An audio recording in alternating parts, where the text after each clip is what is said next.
네이버 다음 구글 창에서 뉴탐사 검색, 뉴탐사 홈페이지 누르고 오른쪽 상단 햄버거 버튼 누르면 회원 가입 안내 페이지로 이동합니다. 유튜브 앱 실행하고 뉴탐사 검색하고 뉴탐사 클릭하고 상단에 뉴탐사 회원 가입 링크 클릭하면 회원 가입 안내 페이지로 이동합니다. 자발적 구독료는 뉴탐사의 힘이 됩니다. 월 정기회원으로 뉴탐사를 도와주세요.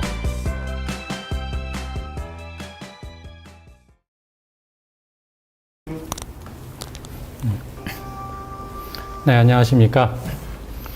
지난주에 이어서 오늘도 이제 이 환경과 기후에 대한 얘기를 마저 하도록 하겠습니다. 지난 시간에 우리가 지금 이 문제를 맨 처음에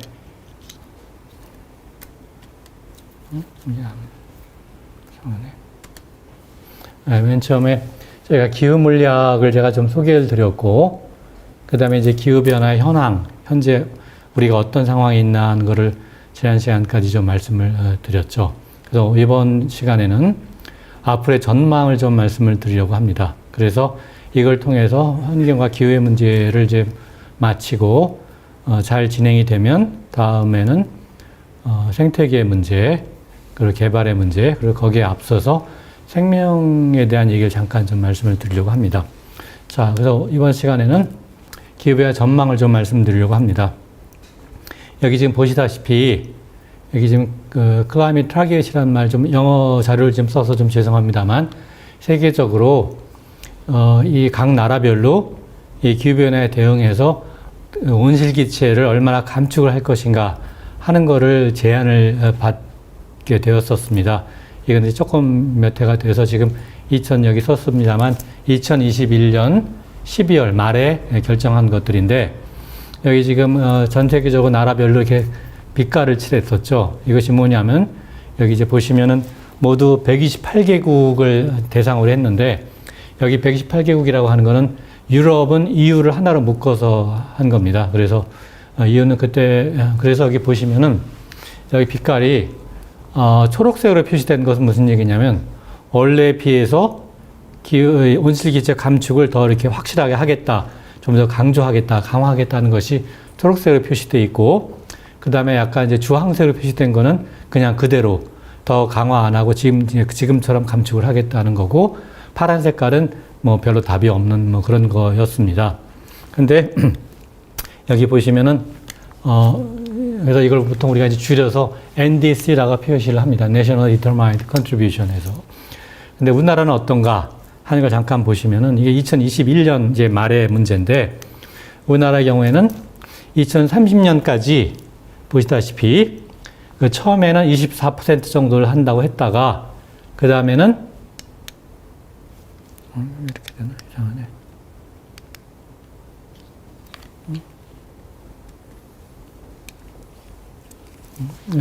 그 다음에는 보면은 이것이 40%를 감축안을 제출했습니다. 이게 마지막으로 제출했죠. 2021년 12월 23일에 제출해서 마지막으로 제출했는데, 이 문제가 그런데 사실은 이것이 상당히 여러 가지 그때 굉장히 커다란 이슈였었죠. 왜냐면은 제 기억이 맞으면은 경총이라고 그러죠. 경영자 총협회에서 이걸 상당히 반대를 했거든요. 왜냐하면 이렇게 감축을 하려고 하면 각 기업별로 온실기체를 대폭 줄여야 되는데, 다시 말씀드리면 화석연료를 쓰지 말아야 되는 건데 그것이 현실적으로 불가능하다. 그러면 생산활동을 못하게 된다. 이렇게 굉장히 문제가 있었는데, 사실은 이제 다 아시겠습니다만 RE100이라고 하는 문제가 이제 심각해져서 만약에 탄소를 감축하지 않으면은 수출 자체가 불가능해지게 됩니다. 막대한 탄소세를 물어야 되기 때문에 그 당시로는. 그래서 상당히 딜레마였었죠. 근데 이것이 이제 그리고 이게 또 한 가지 문제는 이 감축안, 이 각 나라별로 온실기체 얼마나 감축할 것인가의 안을 제출할 때 예외가 하나 있었습니다. 예외가 뭐냐면 군사적인 거는 무시, 그러니까 관여 안 한다는 걸로. 이거는 사실 그 당시에 미국이 이걸 굉장히 아주 압도적으로 압력을 넣어서 그걸 관철을 시켰다고 하는데, 사실 군사 분야에서 얼마나 배출을 하느냐 하는 거는 모릅니다. 모든 건 다 비밀이기 때문에. 근데 아마도 지금 여러 가지 추정을 보면은 미국이 배출하는 군사 목적을 배출하는 게 미국 국방으로 배출하는 것이 웬만한 유럽의 나라들의 배출량보다 많다고 알려져 있습니다. 전체 배출량보다. 군사적인 목적이 굉장히 크죠. 미국의 군사비가 아주 최근에는 얼마인지 제가 모르겠습니다만 이 당시 2021년, 22년 데이터를 보면은 대략 한 우리나라 돈으로 환산했었을 때 1,000조 원이 넘는다고 알려져 있습니다. 1,000 몇백조 원이라고 되어 있는데, 그런데 그 당시 미국 정부가 기후변화를 대응하는 그런 자금이 얼마가 되는가, 얼마쯤이었을까요? 군사비는 지출은 1,000 몇백조인데, 기후변화에 대응하는 그런 자금으로 그 예상한 그러니까 기금은 얼마나 됐을까요? 한번 그냥 기분의 추측. 5천억. 네. 답은 200억입니다. 200억 원. 그러니까 1,000 몇백조에 비해서 200억 원. 그러니까 그만큼 그게 이제 현재 인류의 현재 민낯을 보여주는 거죠. 그래서 전 세계 군사활동으로 배출하는 온실기체 양이 얼마나 되는지 확실하지 않지만 전체 배출량의 한 10%까지는 안 되고 아마 5%는 확실히 넘을 거라고 예상을 합니다. 근데 이것이 적은 양이 아닌 게, 왜냐하면 전 세계 배출량의 항공기, 항공산업, 항공수송으로 배출하는 양은 굉장히 적거든요. 뭐 항공기, 비행기를 타는 게 온실기체 배출한다고 하지만 뭐 그래도 비행기가 배출하는 전체 양을 합쳐봤자 2% 선이라고 알려져 있는데 그보다 훨씬 더 많습니다. 군사 제출하는 게. 아무튼 뭐 이런 문제들. 이것도 물론 평상시 얘기고 전쟁할 때는 또 완전히 달라질 겁니다. 그러니까 예를 들어서 우크라이나 전쟁 때문에 얼마나 배출했는지는 뭐 아무도 모르죠. 뭐 평상시보다 월등히 많을 거라고 하는 건 뭐 너무나 명백하다고 생각이 됩니다. 그래서 이걸 통해서 이렇게 NDC라고 하는 거, 이렇게 감축 목표를 잘 이해한다고 했었을 때, 만일에, 그러면 그때 전 세계적으로 우리가 이제 온실기체를 감축한다고 해갖고 이 기후변화를 좀 막겠다고 하는 거에 가장 알려진 것이 이른바 파리 그 협약이었는데, 프랑스 파리에서 했던 거, 그거를 과연 달성할 수 있을 것인가 하는 보여주는 그런 자료가 여기 있습니다. 보시다시피. 그러니까 그 확률적으로 그걸 생각한 자료들인데, 보시면 여기에 이제 빛깔로 나라별로 칠했지 않습니까? 그런데 초록색의 연두색 이런 쪽이 뭐냐면 그래도 가능성이 꽤 높다는 거. 확률이 맨 끝이 1이죠. 1이라는 거는 확실히 달성할 수 있다는 건데, 아무튼 연두색에 가까운 나라를 보시면은 뭐 크게 딱 눈에 띄는 게 러시아입니다. 러시아는 꽤 그래도 달성할 수가 있다는 생각이 되는데, 빨간색 쪽은 가망이 없는 경우거든요. 보시면 미국이 아주 까맣죠. 빨갛죠. 빨간 거 보시면. 그리고 안타깝게도 대한민국이나 일본, 뭐 중국 다 마찬가지로 빨갛습니다. 그러니까 설사 NDC 온실 감축 목표를 잘 이행하더라도 파리 기후 협약을 달성할 수 없다는 얘기를 보여줍니다. 이건 사실은 이거 갖고 아직 뭐랄까 택도 없다는 얘기죠. 그 감축 목표 자체가 그것만 갖고는 좀 상당히 좀 약간 좀 비관적인 느낌이 듭니다. 자, 여기에 그러니까 바로 지난해 11월, 지난 가을이죠. 얼마 되기 전인데, 그때 이제 29차 유엔 기후변화 협약 당사국 총회를 했습니다. 아제르바이잔의 바쿠에서 했는데, 이거 참, 그러니까 이걸 보통 이제 줄여서 여기 영어로 해서 Conference of the Parties of the United Nations Framework Convention on Climate Change에서 보통 COP라고 하는데 29차. 근데 이게 참 묘한 게, 아제르바이잔이라는 나라 많이 다 아시겠습니다만, 아제르바이잔 이것이 항상 어디에서 했냐면 주로 산유국에서 돌아가면서 했습니다. 굉장히 묘하죠, 상당히.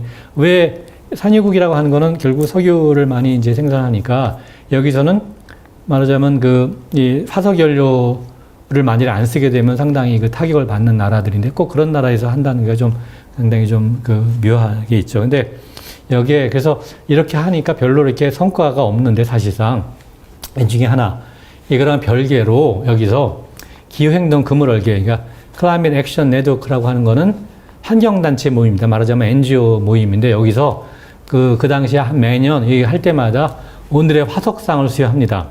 Fossil of the Day Award라고 해서 화석상을 선정을 하는데 이게 어느 나라, 그러니까 국가별로 화석상을 이제 수여하는데 요때 바로 지난 가을에 어느 나라가 이 상을 받았을까요? 1위 한 나라가. 화석상. 아주 화석연료를 훌륭하게 많이 썼다 이런 뜻이죠. 아닙니다. 한국입니다. 한국이 이른바 클라이밋 빌런, 그러니까 기후악당 1위로 당당하게 선정이 됐죠. 사실 요 전에 2023년에는 3위밖에 못했는데 2024년 지난 가을에는 1위로 당당 1위에 랭크가 됐죠. 참. 박수. 이거가 지금 주요국의 화석연료 사업의 공적 자금 투자 규모를 보시면은 여기 보십시오. 여기 보시면 1위가 여기 이제 여기 보면 G20에서 G20에서 상위 5개의 순위인데 캐나다, 한국, 일본, 중국, 이탈리아죠. 이거는 이제 2022년까지입니다. 20년, 22년 기준인데 캐나다가 1위고 한국이 좀 아깝게 2위를 한 것 같지만 그러나 2022년 기준인데 2020, 21, 20인데 22년 말에 캐나다는 청정인의 전환 제휴를 해서 화석연료를 완전히 안 하기로 했습니다. 그건 무슨 얘기냐? 한국이 단연 1위가 됐다는 얘기죠. 이래서 이것 때문에 한국이 1위를 한 겁니다. 기후악당의 1위로. 그러니까 근데 순위가 다 아시아네요. 뭐 캐나다하고 이탈리아가 있으니까요. 이건 뭐냐면 얼마나 많이 화석연료를 쓰냐가 아니라 거기 얼마나 공적 자금을 투자하느냐는 겁니다. 화석연료에. 그러니까 석탄이나 뭐 그런 쪽에 여기 보면. 저희가 1위고 그럼 일본하고 중국이 2위, 3위예요. 그렇다는 얘기죠. 네, 그렇다는 얘기입니다. 사실상 캐나다는 이제 빼야 되기 때문에. 그러니까 한국의 경우 보시면은 여기 보시면 석탄과 운송 가공에 엄청나게 투자를 했고 여기 석탄이라는 거는 주로 뭘 말하는 거냐면 석탄이라는 거는 우리나라에는 석탄을 사실상 생산하지 안 합니다. 워낙 이제 순도가 낮아서. 그래서 주로 지금 우리나라 세계적으로 석탄 생산을 제일 많이 하는 나라가 오스트레일리아인데 오스트레일리아 우리가 투자를 하는 거죠. 말하자면 공적 자금을 석탄에. 그리고 주로 물론 운송 가공에 제일 많이 쓰는 거고 그런데 비해서 청정에너지라는 건 이제 말하자면 재생에너지를 말하는 건데 그거는 뭐 미미하죠. 거기에 투자하는 거는 사실 공적 자금입니다. 그러니까 대부분 우리 세금을 말하는 거죠. 사실. 일본은 투자 많이 하는 것 같은데. 일본도 투자 뭐 우리나라보다는 뭐 청정에너지 말씀하시나요? 네. 우리나라보다 많이 하죠. 그래도 당연히. 자, 그 다음에 그럼 이렇게 해서 탄소 배출을 해갖고 온도가 어떻게 올라갈까 하는 것이 굉장히 중요한 자료입니다. 사실 이거는 굉장히 연구를 많이 한 자료인데 여기 이제 왼쪽을 보시면은 왼쪽 한번 보시면 여기 그 가로축이 연도입니다. 그러니까 1990년부터 시작을 해서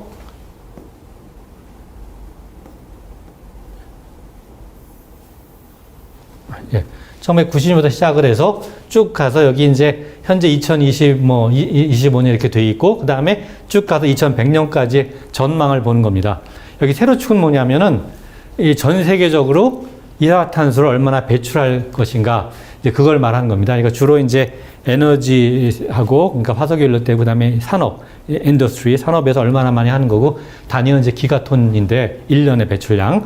아무튼 이걸 보시면은 여기 뭐 1990년부터 이제 확 증가를 해서 2020년에 아주 많아졌는데 이걸 통해서 지금 여기 보시면 여기 이제 선이 몇 개가 나와 있는 게 뭘 말하냐면은 이 선의 의미가 이거는 이제 그러니까 1번은 SSP의 3이라고 썼고 여기 SSP2E, SSP1이라고 썼지 않습니까? SSP라고 하는 건 Shared Socio-Economic Pathway라 그래서 앞으로 이게 경제 어떻게 할 것인가 하는 건데 그 pathway라는 말이 이제 경으로 가는 길. 그래서 그러니까 1, 2, 3이라는 게 1이라고 하는 거는 그래도 무슨 뜻이냐면은 그러니까 이거는 초록길이라고 표현을 합니다. 그래서 그냥 좋은 길, 괜찮은 길이고 그 다음에 2번이라는 건 뭐냐면 이거는 그러니까 길의 한가운데라는 뜻이고 이게 가운데 이 3이라는 건 뭘 말하냐면 이거는 이게 그러니까 럭키 로드라 그래서 아주 그냥 울퉁불퉁한 길을 말합니다. 그래서 이거보다 더 나가는 게 물론 있습니다. 4, 5,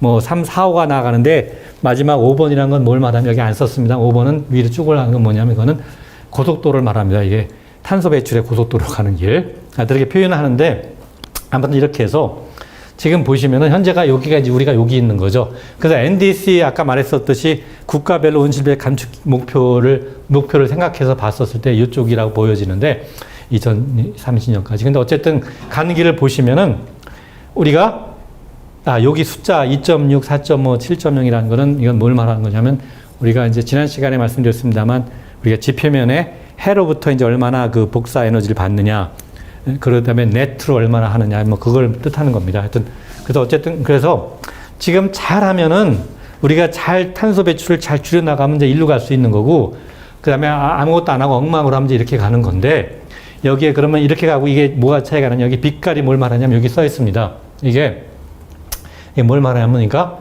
요 빛깔이라는 것이 이게 뭐냐면 이거는 그냥 말하자면 아무것도 안 했을 때입니다. 사실 아무것도 안 해서 이렇게 하면 탄소 배출량이 엄청나게 커진다는 얘기고, 이렇게 하는 것이 여기 요 빛깔, 이것이 뭐냐면 아주 잘 했었을 때 이렇게 가면은 아마도 우리가 생각하는 1.5도씨를 넘지 않을 범위가 이렇게 가야 된다는 뜻이죠. 이렇게 딱 줄여야 된다는 얘기고, 그 다음에 이제 보라색을 표시한 건 말하자면 중간쯤 되는 건데, 중간쯤 돼서 이거는 뭐 아마 2도씨까지는 안 올라갈 가능성이 한 3분의 2다라는 정도니까 이거는 좀 약간 경계죠. 요 색깔은. 그러니까 우리가 일로 가야 되는데, 일로 가려고 하면 보시다시피 SSP 1 정도로 반드시 가야지 그걸 갈 가능성이 있습니다. 근데 그 다음에 여기 그 오른쪽 그림을 보시면은,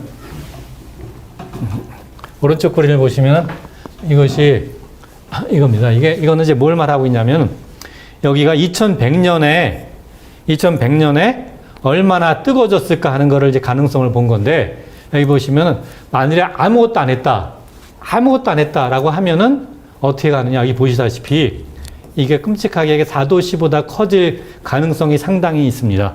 그리고 3도씨에 4도씨 될 가능성이 가장 크죠. 이게 가장 큽니다. 그래서 이렇게 될 거라고 봅니다. 그 다음에 2도씨에 3도씨 가능성이 있고, 뭐, 2도씨 이하로 될 가능성은 아예 없는 거죠. 아예. 그건 없습니다. 그러니까 만약에 그러니까 아무것도 안 하고 그냥 이대로 마구 화석연료를 배출하고 나면은, 그러면 2100년에는 아마도 3에서 4도씨까지 올라갈 거라는 게 가장 확률이 큰 거고, 그 다음에 이제 현재 그냥 하고 있는 정책을 가면 뭐 이렇게 되고, 그 다음에 하여튼 잘해서 여기 보시다시피 그러니까 만약에 이제 현재 정책을 그냥 쓰면서 continued ambition, 그러니까 좀 야심적으로 좀 이렇게 줄이려고 노력을 하게 되면은, 그러면 아마도 이렇게 될 가능성이 크니까 아마 그러면 2도씨에 3도씨가 될 가능성이 크다는 얘기죠. 1.5도는 못 막는다는 얘기입니다. 그렇게 해도.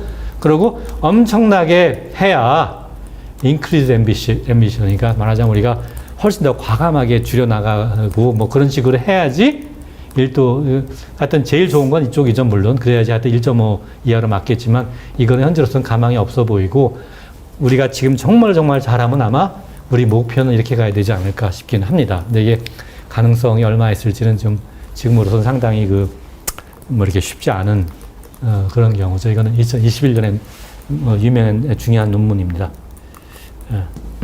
자. 그 다음에 또 중요한 거 하나가 이건데, 이거는 2022년 논문인데, 보시면은, 우리가 보통 이제 이산화탄소만 강조하게 되기 쉬운데, 꼭 그렇지 않다는 거. 여기 보시면 이게, 이제 이쪽을 한번 보시면 먼저 그러니까, 여기, 주황색이죠. 주황색이 뭘 말하냐면, 이거는 탄소만 배출을 안 하려고 했었을 때입니다. 나머지는 그냥 모르겠다고 내버려두는 거고, 그렇게 하면은, 이렇게 보통 이렇게 주황색이 이렇게 쭉 올라가서 여기 연도죠. 1980년에서 2040년 뭐 한 45년까지 봤었을 때, 그러니까 2050년까지 봤었을 때 이렇게 쭉 올라가게 됩니다. 그래서 이것이 온도를 말하는 거고, 이거는 우리가 1.5도라는 건 여기서 막아야 되는데, 그러니까 2030년이 돼버린 벌써 넘어가서 2040년, 50년 되면 훨씬 2도가 넘어갈 거라는 거죠. 근데 만약에 이 경우에 그러니까 초록색은 무슨 얘기냐면 이산화탄소만 막을 게 아니라 다른 것들도, 다른 온실기체들, 뭐 메탄 같은 것도 같이 막으면, 그러면 이제 초록색으로 갈 거라는 얘기인 거죠. 이거가 어떤 거 하는 거냐면, 이거는 뭘 하냐면, 그러니까 이 초록색으로 간다는 건 아까 말씀드렸듯이 SSP1, 우리가 탄소 배출을 잘 줄인다는 얘기가 됩니다. 그래서 이거는 이제 무슨 얘기냐면, 이거는 총 온도가 올라가는 거고, 이거는 올라가는 얼마나 상승률을 표현한 거라서, 이렇게 초록색으로 가야지 이걸 꺾을 수가 있는 거죠. 상승하는 걸 폭을 굉장히 줄여야지 우리가 말하자면 지구를 지킬 수 있는 거죠. 그래서 여기 보시다시피 탄소만 막으면 안 되고, 우리가 반드시 탄소 말고 다른 것들도 좀 막아야 된다는 걸 이게 보여주는 겁니다. 사실은 그거를 굉장히 보여주는 그런 연구 결과라고 할 수가 있겠습니다. 다시 말씀드리면, 여기 보시다시피 온실 효과가 그동안 우리가 이제 1980년에서 아마도 2030년까지 생기는 온실 효과라는 거는 이산화탄소 외에 나머지 온실기체 이 기여가 이산화탄소 자체 기여하고 거의 같다고 여겨집니다. 그러니까 따라서 이산화탄소 막으면 반밖에 못 막는 거니까 의미가 별로 없는 거죠. 그래서 이 나머지 온실기체가 뭐냐 하는 거는 앞에서 많이 말씀드렸습니다만 메탄이 대표고 그 다음에 이제 불화탄소 같은 것을 포함해서 메탄이 어디서 주로 나오느냐 상당 부분이 축산에서 나옵니다. 그래서 축산을 좀 줄여야 된다는 거 이거가 이제 사실 중요하다는 거죠. 이걸 좀 말씀을 더 드리겠습니다. 그래서 이거는 이제 2050년에 우리가 생각해 볼 때 식품 부분의 온실가스가 얼마나 나올까 하는 거를 예상한 건데 식품의 생산에 대해서 그래서 보시면은 이게 여기 보시면은 자 만일에 이게 식품 생산하고 그 다음에 식품의 폐기물 처리 그 다음에 식단 먹는 거 세 가지를 이제 본 건데 만일에 현 추세를 지속한다 그냥 다 그러고 다 그냥 그대로 현재 그대로 한다라고 하면은 여기 보시다시피 온실가스 배출량이 거의 10 정도가 된다는 얘기입니다. 이게 단위는 10억 톤 단위인데 온실기체 이산화탄소를 환산했었을 때 이산화탄소를 환산한 겁니다. 실제로 메탄이 주지만 그걸 이산화탄소로 바꿨었을 때 이 정도가 되고 그 다음에 보시다시피 이게 굉장히 중요하죠. 생산을 그대로 현재처럼 하고 폐기물도 그냥 해도 식단만 개선하면은 반으로 줄일 수가 있는 겁니다. 그러니까 나머지 다 보시면은 그러니까 뭐 예를 들어서 얼마나 중요한 게 뭐냐 하여튼 여기 보시다시피 생산을 개선해도 물론 좋지만 그리고 식품 폐기물도 좀 감량하다 하지만 획기적으로 중요한 거는 식단이라는 걸 볼 수가 있습니다. 식단의 영향이 가장 크다는 얘기입니다. 식단의 영향이 식단을 개선해야지 훨씬 더 좋아지거든요. 결국은 다른 것보다. 그래서 결론은 뭐냐? 우리는 식단을 좀 개선해야 되겠다는 겁니다. 바꿔 말하면 식단을 바꾸지 않으면 온실기체 감량이 불가능하다는 얘기입니다. 이산화탄소 말고 나머지들을 이게 사실은 이게 굉장히 중요한 거고 그럼 식단 변화 어떻게 해야 되겠냐? 그러니까 또 한 가지 온실기체 감량뿐만 아니라 건강도 이제 식단이 중요한 건데 이 추정컨대 사망자의 문제가 고기를 덜 먹으면 30% 정도가 줄어들 거라고 예상을 합니다. 죽는 사람이. 그래서 그게 한 510만이라고 추정이 되고 반체식이라는 건 락토버니까 이거는 우유하고 달걀 먹는 그렇게 하면은 60%가 줄어들어서 한 730만 정도가 덜 죽을 거다. 마지막으로 완전 채식, 이른바 비간을 하게 되면은 70%가 줄어서 한 800만 이상이 그 사망자가 줄어들 거라는 것이 제 주장이 아니라 뭐 연구 결과입니다. 옥스퍼드 대학 연구 결과라서 이런. 그럼 지금 현재 반체식? 저는 반체식이죠. 예, 현재 반체식. 그런데 그러니까 여기 대해서 제가 좀 지적하고 싶은 게 그러니까 유럽과 한국이 참 대조적입니다. 유럽은 이것 때문에 이것도 연구 결과지만 옥스퍼드 대학에 유럽은 이런 생각을 알기 때문에 상당히 그래도 노력을 해서 채식을 강화를 합니다. 상당히.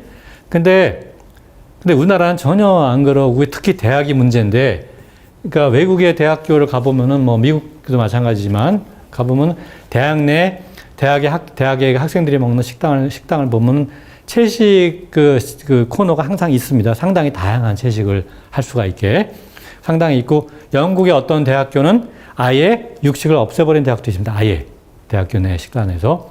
근데 우리나라 대학은 제가 딴 데는 확실히 모르지만 제가 재직하고 제가 있었던 서울대학교를 보면 채식단이 아예 없애버렸거든요. 사실상 그래서 전에 조금 있다가 여러 가지 이유로 이 이윤이 안 남다는 이유로 아예 그냥 없애버려서 상당히 좀 안타깝게 생각을 합니다. 제가 몇 차례 거쳐서 좀 이 건의를 했는데 안 돼서 그냥 좀 아쉽게 생각을 합니다. 자, 이거는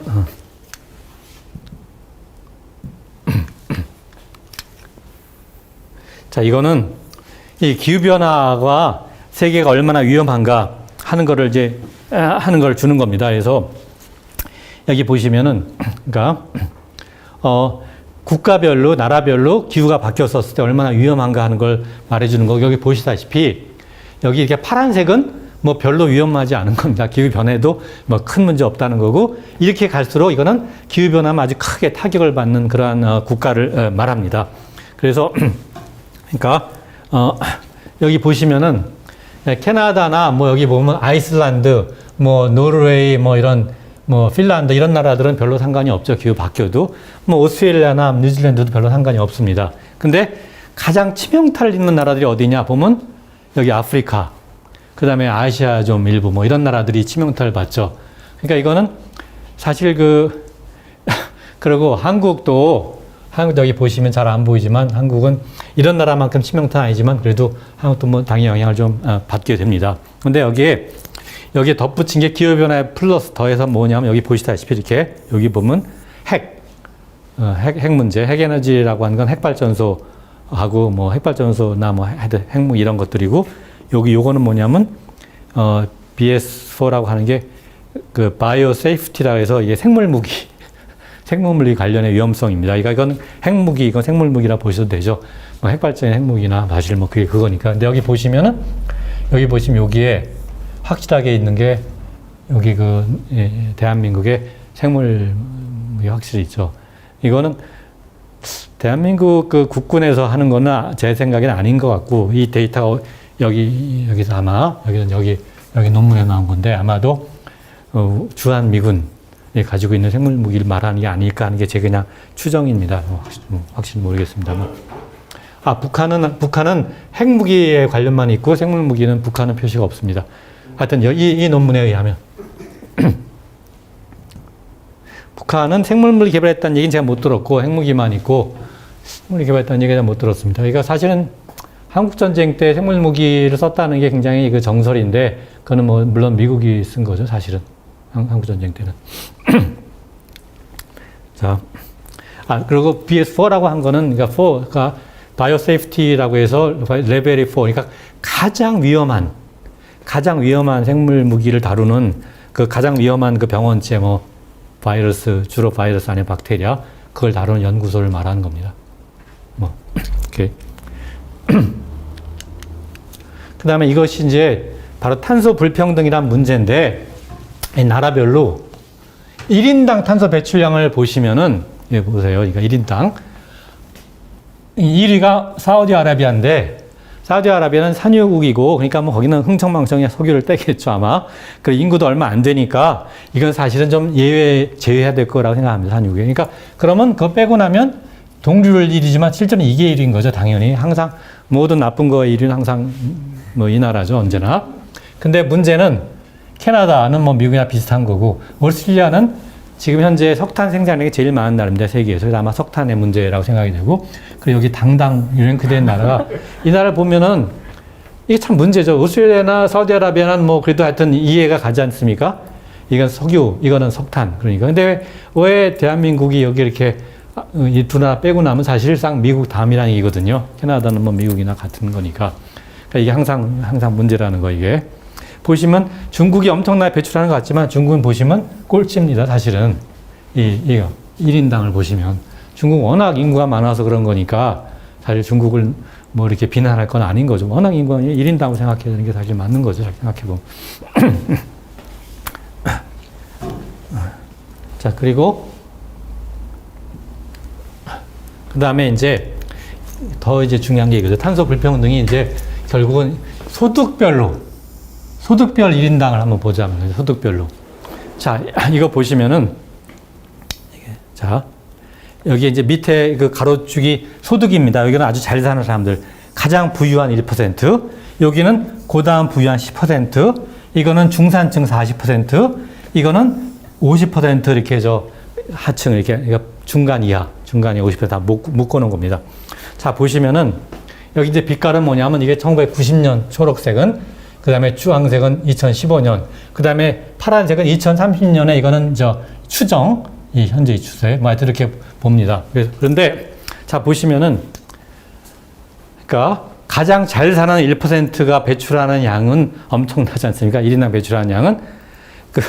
가장 못 사는 사람 배출하는 양은 뭐 거의 안 보이고 없다시피 하고, 중산층도 뭐 이 정도지만, 하여튼 잘 사는 사람들이 엄청나게 배출한다는 거, 이게 참 상당히 문제인 거죠. 여기 보시다시피 세계적으로 최상위 1%가 배출하는 양이 1%가 전체 15%를 배출을 합니다. 1%가 15% 배출하는 거고, 더 문제는 1% 말고 10%까지만 묶으면, 요까지 묶는다고 하면은 10%고, 이걸 보시면은 여기 썼습니다만 나머지 10% 말고 나머지 그 10% 아닌 나머지 사람들의 90%가 뭘 하든 간에 다 그냥 탄소 배출 전혀 안 하더라도 요 상위 10%가 배출한 양만 갖고서도 이미 끝난 겁니다, 지구는. 그러니까 1.5도 제한을 초과한다는 얘기죠, 이미. 이 20%만 갖고서도. 이거 굉장히 치명적이죠. 그러니까, 여기 가장 부유하고 이게 재산 규모 얼마를 말하냐 하는 거는 이거가 2021년 데이터인데, 2021년. 그때 이거는, 얼마인가요? 대략 2억 원, 17만 2천 달러니까 대략 2억 원 정도가 넘어가는 게 가장 부유한 사람들이고 6,500만 원만 넘어가면 이제 가장 부유하니까 이건 세계 평균이기 때문에 그렇습니다. 세계 평균이니까. 그러니까 뭐 미국이나 우리나라만 하더라도 뭐 이 우리나라 1% 하면 이거보다 훨씬 더 많겠죠, 아마. 잘 모르겠습니다만 하여튼 세계 평균입니다. 하여튼 자, 그래서 이 문제. 근데 이게 참 그 안타까운 것이 그러니까 이거 보시면은 자, 또 하나 요새 와서 최근에 억만장자 우주여행 하는 거 많이 들어보셨죠? 무슨 뭐 억만장자 누가 있죠? 무슨 뭐 뭐죠 너? 네, 또 뭐 여러 명 있었죠. 하여튼 우주여행 하고 왔다고 해서 뭐 로켓을 타고 올라갔다가 내려오는데 그게 11분 걸리는데 요 11분 동안 한 그 배출한 온실기체 양이 가난한 사람들 10억 명의 가난한 사람들의 평생 배출량보다 많습니다. 10분 동안 배출하는 양이 평생보다 많으니까 이거는 굉장히 그 문제인데 더 문제가 뭐냐? 이 온실기체 때문에 기후변화 생기는 피해는 대부분 다 가난한 사람들이 받게 되거든요. 돈 많은 분들은 별로 피해 안 받죠. 뭐 그냥 우리나라도 보면은 뭐 갑자기 엄청나게 폭우가 왔다 그러면 거기 피해 보는 사람들은 지난번도 그랬지만 뭐 지하에 사는 분들이라든가 아니면 시골에 하여튼 뭐 그런 분들이 되게 피해를 보니까 못 사는 분들이 피해를 본다는 거. 그러니까 실제로 지난 50년 동안에 기후재난으로 죽은 분들의 50% 이상이 못 사는 나라였다는 통계가 있습니다. 그러니까 잘 사는 분들은 잘 사는 나라의 사람들은 안 죽는데 피해가 없는데 실제로 기후변화의 책임은 사실 그 사람들이 있는 거죠, 전부 다. 그러니까 이게 굉장히 뭔가 하여튼 불평등한 거라서 우리가 그걸 탄소 불평등이라는 표현을 씁니다. 개인들도 탄소 배출권 써야 되는 거 아니에요? 개인도요. 뭐 탄소 배출권에 대해서는 제가 나중에 말씀드리겠습니다만 탄소 배출권이 사실 답은 아니죠, 전혀. 탄소 배출권이라는 거는 온 지구의 입장에서 보면 아무 의미가 없는 거거든요. 사실 그렇잖아요. 그러니까 그거가 땅이 정해져 있어서 그걸 다 다른 사람이 썼다는 거예요. 네, 그러니까 내가 배출할 거를 내가 배출할 테니까 너는 배출하지 마라. 대신 내가 돈 준다. 이런 얘기인데, 그러니까 배출량을 줄여야 되는 거지. 탄소 배출권이라는 건 배출량 전체를 줄이는 건 전혀 관계가 없는 거기 때문에 그건 조금 오해할 소지가 좀 있다고 생각이 됩니다. 자, 그래서 그 다음에 이게 이제 지역별로 하면 또 볼 수가 있는데 여기 보시다시피 여기 동아시아 이게 우리나라 포함하는 거죠. 동아시아 여기 이제 빛깔이 뭘 말하는 거냐면 그러니까 상위 10% 잘 사는 분 이거는 이제 아까 똑같습니다. 이건 나머지 중산층 이거는 이제 못 사는 분들인데 이렇습니다. 배출량이 동아시아는 그런데 이게 노스아메리카 이게 미국하고 캐나다 얘기인데 주로 미국이죠. 보시면 월등히 차이가 나죠. 잘 사는 분들이 얼마나 많이 배출하나. 근데 못 사는 사람들하고 격차가 엄청나게 크다는 걸 볼 수가 있습니다. 이거는 이제 이거 사실 우리나라를 포함한 우리나라 일본도 그 다음에 거기 준하는 셈이죠. 유럽은 좀 덜하지 않습니까? 유럽은 그래도 상위 10%가 배출량이 미국보다 훨씬 적은데 문제는 미국 다음이 바로 동아시아라는 거, 유럽이 아니라. 이게 언제나 그렇습니다. 모든 순위가. 그리고 그 동아시아라는 건 대부분 한국이라는 거 사실 안타깝게도 참 그게 참 안타까운 얘기죠. 여기는 보시면 더 이렇게 그러니까 러시아나 중앙아시아, 중동, 이거 라틴 아메리카, 남아메리카 그런 데들 보시면 훨씬 더 비교적 적습니다. 그러니까 그런 우리가 볼 수가 있겠고. 그래서 이제 결론이 뭐냐면 이게 우리가 지금 기후 불의 상황이죠. 세계적으로 보면 기후 불의. 그 다음에 injustice니까 이걸 우리가 어떻게 기후 정의로 가져갈 것인가 하는 것이 사실은 이슈라고 생각이 됩니다. 인류에 있어서, 인류 사회에서. 그리고 여기에 대해서 하나 책을 제가 소개해 드리고 싶은 것이 앤드류 세이어라는 분의 Why We Can't Afford the Rich라고 하는 거. 우리가 왜 부자들을 감당할 수 없는가. 근데 이제 우리말 번역은 뭐 조금 이제 제목을 바꿔서 불로소득 시대의 부자들의 정체라고 했는데 좀 더 뭐 적나라하게 했었죠. 그래서 여기를 보시면 이런 문제들, 왜 우리가 이 빈부격차의 문제가 단순한 문제가 아니라 이런 것들 다 같이 포괄하고 있다는 거, 이런 지구의 기후 재난 이런 거 포괄하고 있다는 것을 좀 생각할 필요가 있다고 생각이 됩니다.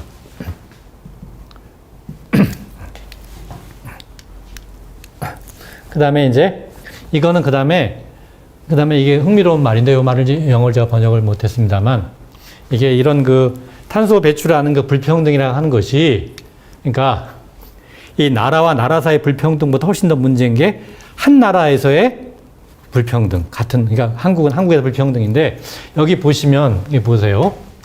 이게 가장 불평등하니까 그러니까 가장 못 사는 사람과 평균 중간하고 가장 잘 사는 사람들의 배출량이 엄청나게 차이가 나죠. 이게 미국입니다. 바로 미국은 잘 사는 사람들 10%가 무려 뭐 절반 이상을 배출한다는 얘기인데 그게 가장 불평등한 나라가 미국인데 보십시오. 두 번째 나라가 어딜까요?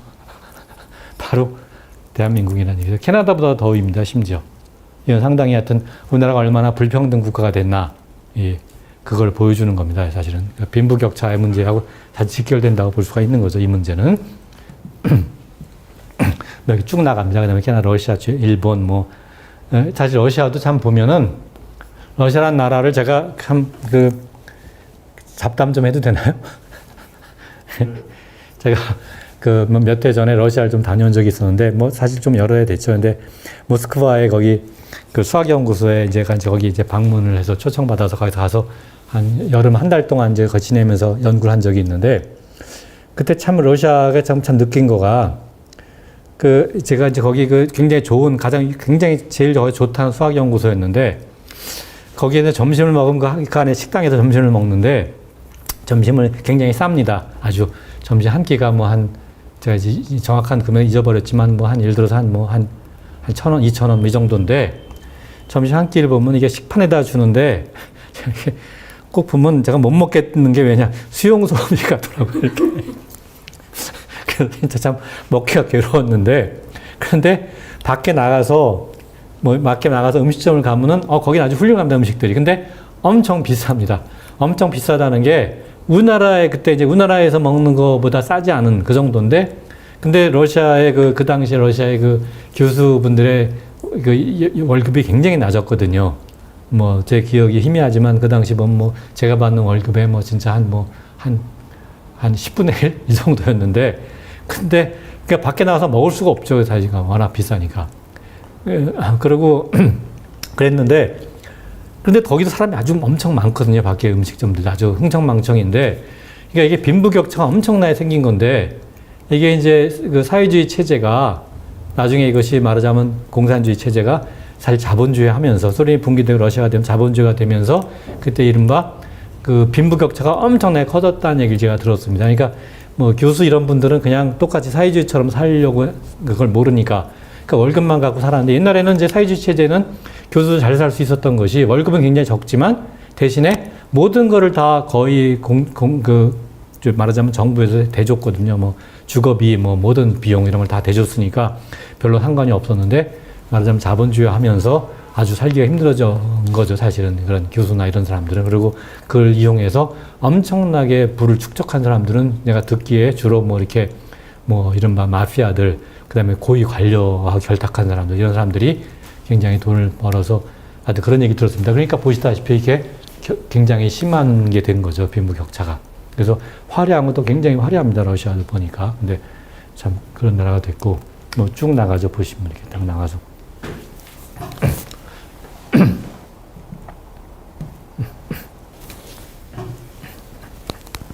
자, 그래서 이제 그 다음에, 이 기후 귀속, 클라이밋 어트리뷰션이라고 말을 쓰는데, 이것이 이 기후변화의 문제가 어디에 책임이 좀 있느냐 하는 건데, 이건 보시면, 올해, 아주 최근 논문입니다. 올해 바로 논문인데, 자, 세계적으로 봤었을 때, 여기 그 자료에 의하면은, 세계적으로 봤었을 때, 그러니까, 세계에서 111개 기업이 온실기체 배출한 양이 그동안 한 30년 동안에 28조 원이 아니라 28조 달러입니다. 그러니까 우리들 생각하면 어떻게 되나요? 28경이죠, 28경. 뭐 알 수가 없는. 근데 그 중에서 특별히 온난화만 유발한 상위 5개 기업을 한번 5개 기업이 보시다시피 쉐브론, 엑슨모빌, 사우디 아람코, 그다음에 가스프롬, BP 전부 다 석유 회사들입니다, 사실. 얘네들이 이제 아마도 9조 달러, 그러니까 우리나라는 9경원이죠. 9경원의 이 손실을 줬다고 하는데 이것이 이렇게 5개 기업이 세계에 그 해를 끼치는 거를 보면 국가별로 보시다시피 보시면은 여기 그러니까 이 GDP를 국가 생산을 굉장히 낮췄는데 여기 보시면 핵심적인 피해 준 나라 보세요. 이거 여기 이런 나라들이죠, 다 이런 나라들. 그러니까 상대적으로 이 나라를 다 주책임은 여기 있는데 여기는 그래서 상대가 피해가 덜 하다는 얘기죠. 여기도 마찬가지죠. 피해가 덜하고. 그러니까 이게 바로 기후 정말 불평등의 그러니까 부정의, 기후 불의의 핵심이라고 볼 수가 있겠습니다. 이 문제들이 사실은. 그래서 예를 들어서 쉐브론 하나, 1위가 쉐브론인데 쉐브론 하나가 배출한 걸로 손실이 더위만 따졌었을 때 인디아는 예를 들어서 19억 달러, 프랑스는 30억 달러, 러시아가 28억 달러, 북미 전체를 보면 280억 달러의 손실을 봤다고 지금 그런 통계들이 있습니다. 쉐브론 하나 때문에. 근데 쉐브론 이런 거 전혀 배상을 안 해주잖아요, 당연히. 뭐, 참. 그리고 이거는 한국의 이제 탄소 수치인데, 우리나라. 탄소장이 뭐냐면 이거는 이제 읍면별로 각 읍이나 면에서 탄소를 얼마나 배출하고 또 얼마나 흡수했느냐 그 차액을 본 겁니다. 차액을 봤으면 보시면 여기 보시다시피 이게 파란색이 돼야 되는 거죠. 혹은 뭐 적어도 이렇게 흰색 같은 게 좀 돼야 되는데 약간 이제 연한색인데 이렇게 되면 이게 최악으로 나쁜 건데 보시다시피 이렇게 강원도의 산지가 그래도 좀 좋은 거죠. 좋고 이렇게 여기 도시로 오면 훨씬 더 나빠진다고 이렇게 볼 수가 있습니다. 그리고 여기 그렇게 보시면은 이거는 동별로 한 겁니다. 훨씬 더 세분해서 보면 여기 그래도 하여튼 여기 이쪽에 태백산 자락이고 태백산, 그다음에 이쪽에 소백산맥이 오고 그래도 뭐 지리산이 있고 이런 데가 좀 나은 거죠, 확실히. 그러니까 이거는 삼림이 그래도 굉장히 중요한 구실을 하기 때문에 그런 거고 여기 보시면은 이렇게 보면은 서울보다 여기 보시면 이렇게 여기 충청남도 같은 게 굉장히 나쁘지 않습니까? 이건 왜 그러냐, 여기에 충남도 분들은 굉장히 억울한 거죠. 화력발전소에 몰려있어서 그런 겁니다, 사실은. 거기서 배출 많이 하니까. 이렇게 세분해서 보시면 역시 서울이 최악이라는 걸 볼 수가 있습니다. 동별로 보시면.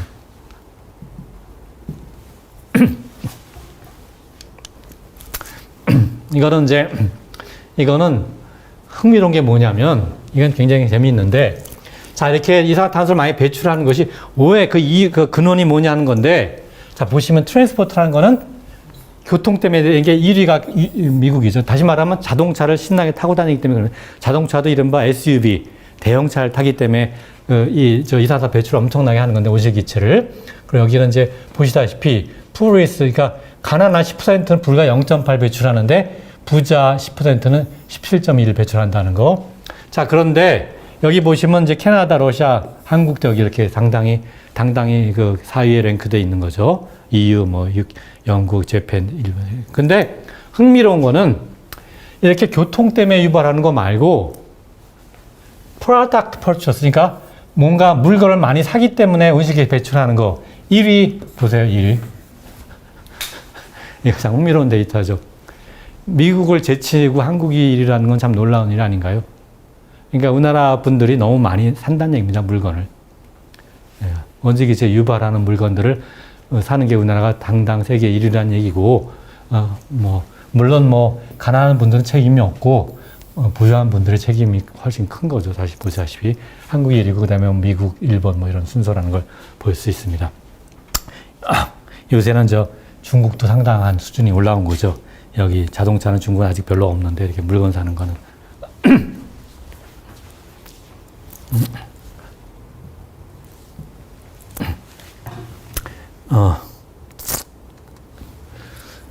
이거는 이제 앞으로 얼마나 남았냐 하는 건데, 그러니까 2020년에 카본 버짓이라고 하는 건 앞으로 이산화탄소, 탄소를 얼마나 배출할 게 남아있냐 하는 건데 그동안 그러니까 배출한 양입니다. 배출한 거 보시면 압도적으로 책임 많은 게 결국은 여기 보다시피 미국, 그 다음에 유럽이 압도적으로 책임이 많은 겁니다. 사실 보시면 여기에 이게 이제 러시아하고 이제 중앙아시아하고 여기 요밖에 안 됩니다. 이게 이스트 아시아는 그러니까 이게 한국과 일본이고 요건 이제 중국이고 그러니까 미국이나 유럽에 비하면 아직도 중국도 그렇지만 특히 한국은 아직은 책임 별로 없는 겁니다. 그동안 배출한 양을 그동안 보시면은 1850년부터 아주 오랫동안 왜냐면 우리나라는 워낙 배출 안 했으니까 우리나라가 배출을 많이 시작한 거는 사실은 뭐 1980년대 이후, 2000년대 이후이기 때문에 총량을 보시면 문화 책임은 아직까지 이렇게 크진 않다는 거 별로.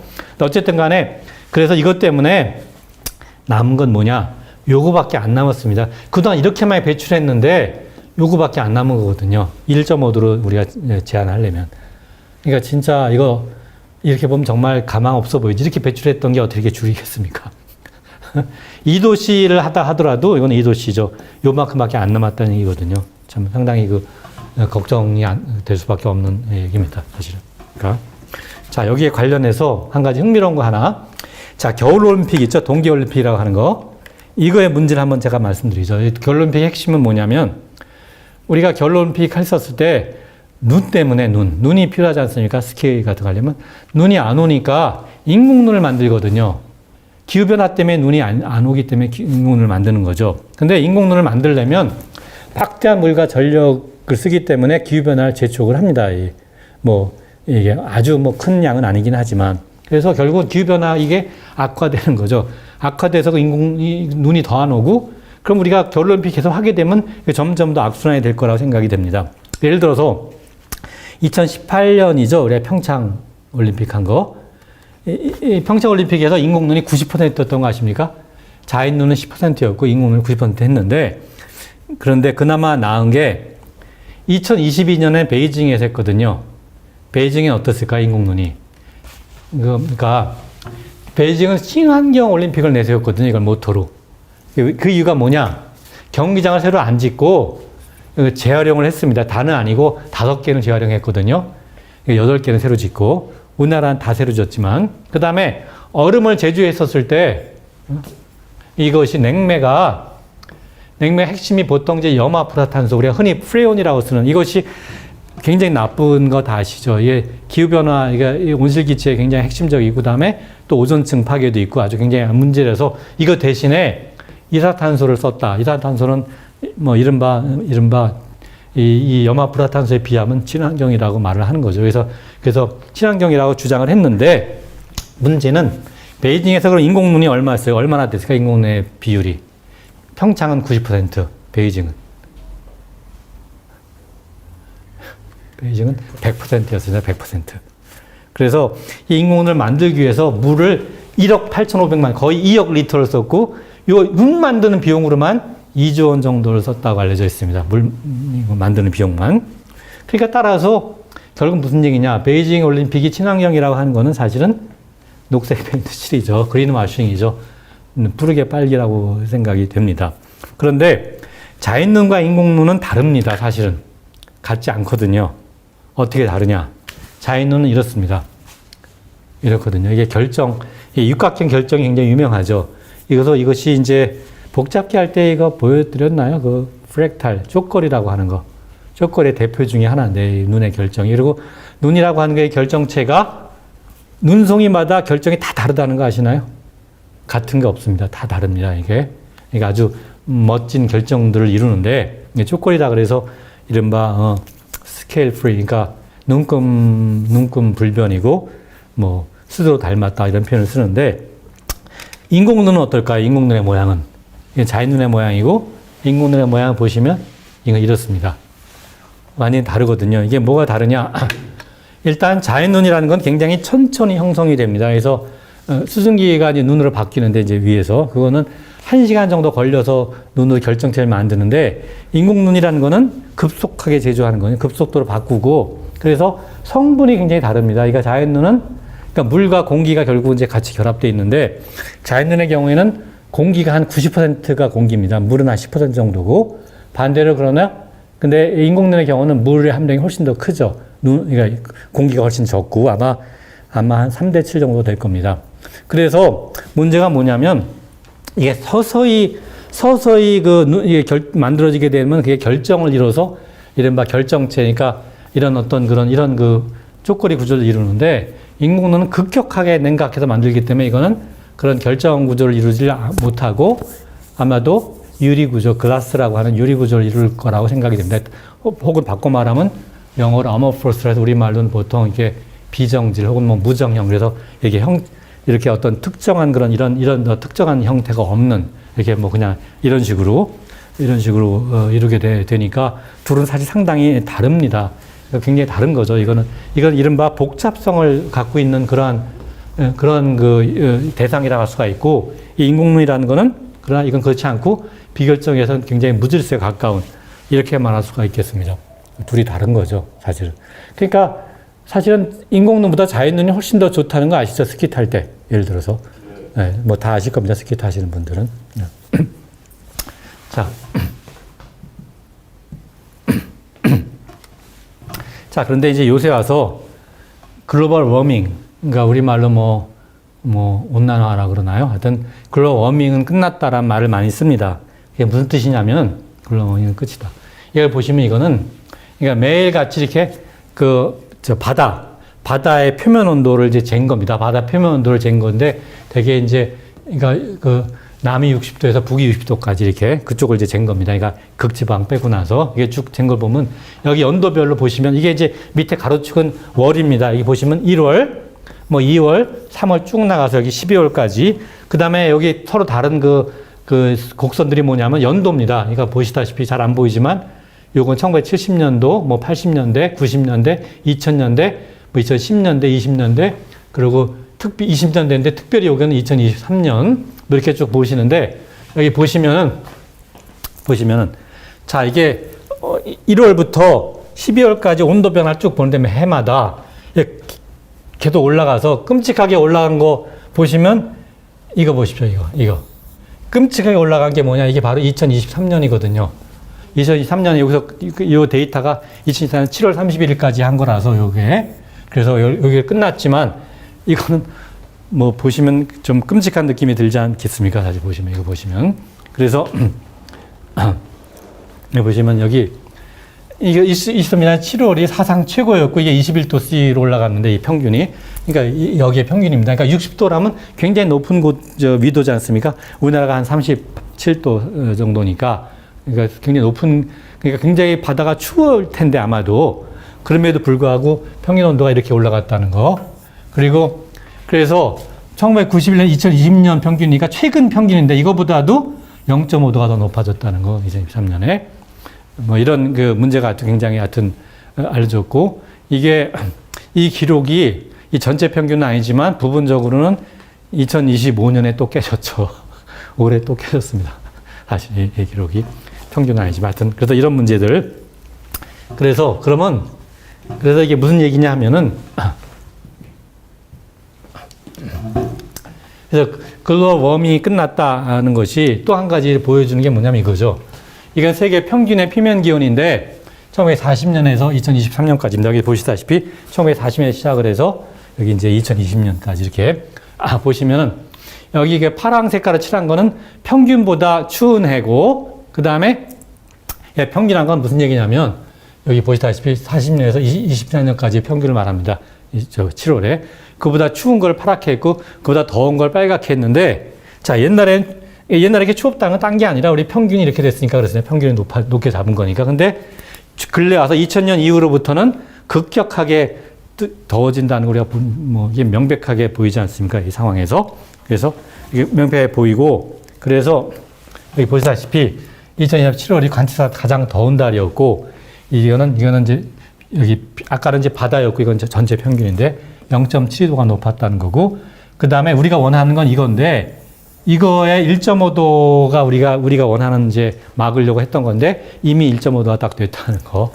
이게 상당히 참 그래서 결론은 뭐냐?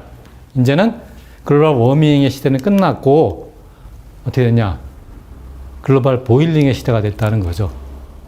그러니까 이게 이제 온난화는 끝났고 이제는 펄펄 끓는 시대가 됐다 하는 거는 제 말이 아니라 유명한 말이었죠. 구테레스라고 하는 유엔 사무총장의 말입니다. 이 2023년에 얘기한 거. 그렇죠?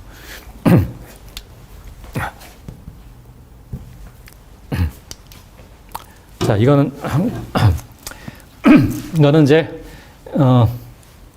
이것도 하여튼 뭐 같은 얘기인데, 그러니까 다강 말씀드리면 이거 프리인더스트리얼이니까 바로 요거죠. 1950년 1900년대까지 요 사이에 요 사이에 기준으로 삼았었을 때 얼마나 올라갔냐를 보여주는 겁니다. 그래서 꾸준히 계속 올라가고 있다는 게 명백하게 보이죠. 이건 굉장히 아주 여러 곳에서 낸 거기 때문에 이건 정말로 믿어야 되는 거죠. 한두 개가 아니라 여러 이걸 전문 단체에서 이렇게 측정한 거기 때문에 이건 정말로 이렇게 믿을 수 있는 여러 가지 소스를 다 평균 낸 거기 때문에 뭐 믿어야 한다 생각이 됩니다. 그래서 이거는 그냥 뭐 같은 얘기가 지나가겠습니다.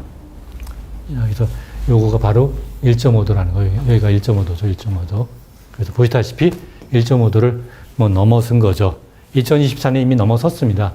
2025년 데이터는 모르지만 더 위로 올라갈 가능성이 크다고 생각이 되는데, 그럼 1.5도 넘지 않았느냐? 그래도 위안을 삼는 건 뭐냐면 여기 1.5도를 넘지 않겠다는 거는 한 해가 아니라 뭐 5년 정도 평균을 내는 거기 때문에 평균을 다 내면 아직은 안 올라갔다 할 수가 있는 거죠.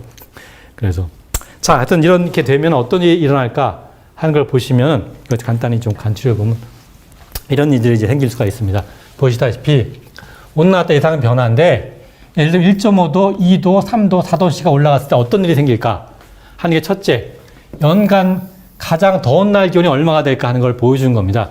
그러니까 만일에 1.5도만 올라가면 이 정도인데 2도 올라가면 이 정도고 3도 올라가면 이렇게 되고 4도 올라가면 이렇게 돼서 펄펄 끓게 된다는 걸 뭐 금방 볼 수가 있고, 연간 평균의 총 토양의 수분이 현저하게 줄어들어서 이거는 뭐 명백하게 산불이 엄청나게 날 가능성이 큽니다. 자연 산불이. 그 다음에 연간 최대 하루 강수량이 훨씬 더 증가한다는 거. 그러니까 토양은 메말라가지만 폭우는 굉장히 아주 크게 심해질 수 있다는 거를 우리가 볼 수가 있습니다. 뭐 이런 것들, 이런 자료들이, 이런 연구 결과들이 굉장히 많아서. 그리고 또 한 가지, 이건 또 그 다음 뭐냐면 이것이 자연과 인류에 미치는 영향인데, 자, 멸종 위기가 굉장히 커진다는 거, 멸종을 할 것이 엄청나게 많아진다는 거, 인간의 건강도 굉장히 해쳐진다는 거, 식품 생산이 대폭 줄어든다는 거, 이건 두 가지만 문제 보였는데, 옥수수 생산량이 현저히 줄어들고, 더 문제가 되는 건 수산물 생산이 급감을 합니다. 수산물 생산이. 그러니까 뭐 이런 것들, 이런 자료들 연구한 거 보면 상당히 참, 걱정이 안 될 수가 없는 거죠. 그리고, 그 다음에 또 한 가지는, 이건 뭐냐면, 이렇게 기후가 변화했었을 때, 해수면이 이제 올라가죠. 얼음이 다 녹아서. 그러면 바닷물이 올라가게 되면 바닷가 근처에 있는 사람들이 이제 치명타를 입을 텐데, 그런 인구가 얼마나 될 것인가를 보여준 겁니다. 보시다시피, 미국은 별로 상관이 없죠. 미국은 별 피해가 없습니다. 압도적으로 피해 보는 데가 어딘가요? 바로 아시아입니다. 아시아 뭐 당연하죠. 동남아시아 같은 데가 아주 엄청난 타격을 입게 될 겁니다. 이건 뭐 우리가 예상할 수 있는 결과고 당연히. 그리고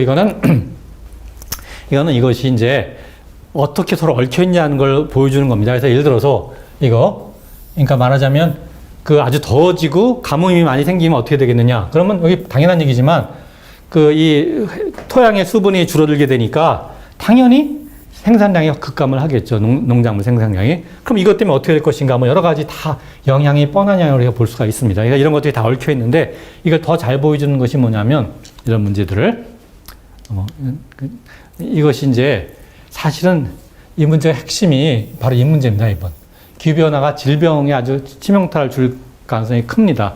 그러니까 여기 보시면은 여기 이제 영어를 그냥 제가 번역을 못해서 그냥 해서 죄송합니다만 기후가 이렇게 변화하게 되면은 뭐 핵심적인 것 중에 하나가 이렇게 디지즈 문제인데 이게 왜 병이 왜 생기냐 하는 거는 그거는 이제 뭐 여러 가지 이유가 있죠. 여기 보시면 그 이유를 쭉 썼는데 말하자면 가뭄이 생기게 되면 당연히 물이 부족하니까 물의 질이 나빠지게 당연하고 그 다음에 이렇게 홍수 같은 게 생기게 되면 이 모기 같은 게 굉장히 증가하게 되고 당연히 그래서 그렇게 문제가 되고 그 다음에 이 해수면이 상승하게 되면 예를 들면 콜레라 같은 것이 창궐할 가능성이 커지고 뭐 등등등입니다. 그리고 이제 아주 굉장히 더워지게 되면은 여러 가지 패소젠, 여러 가지 이제 이 병원체라든가 그다음에 벡터들, 그러니까 모기를 비롯한 여러 가지 것들이 더 창궐 하게 되고 뭐 등등등입니다. 그래서 이런 문제가 많이 생기게 되는 거고.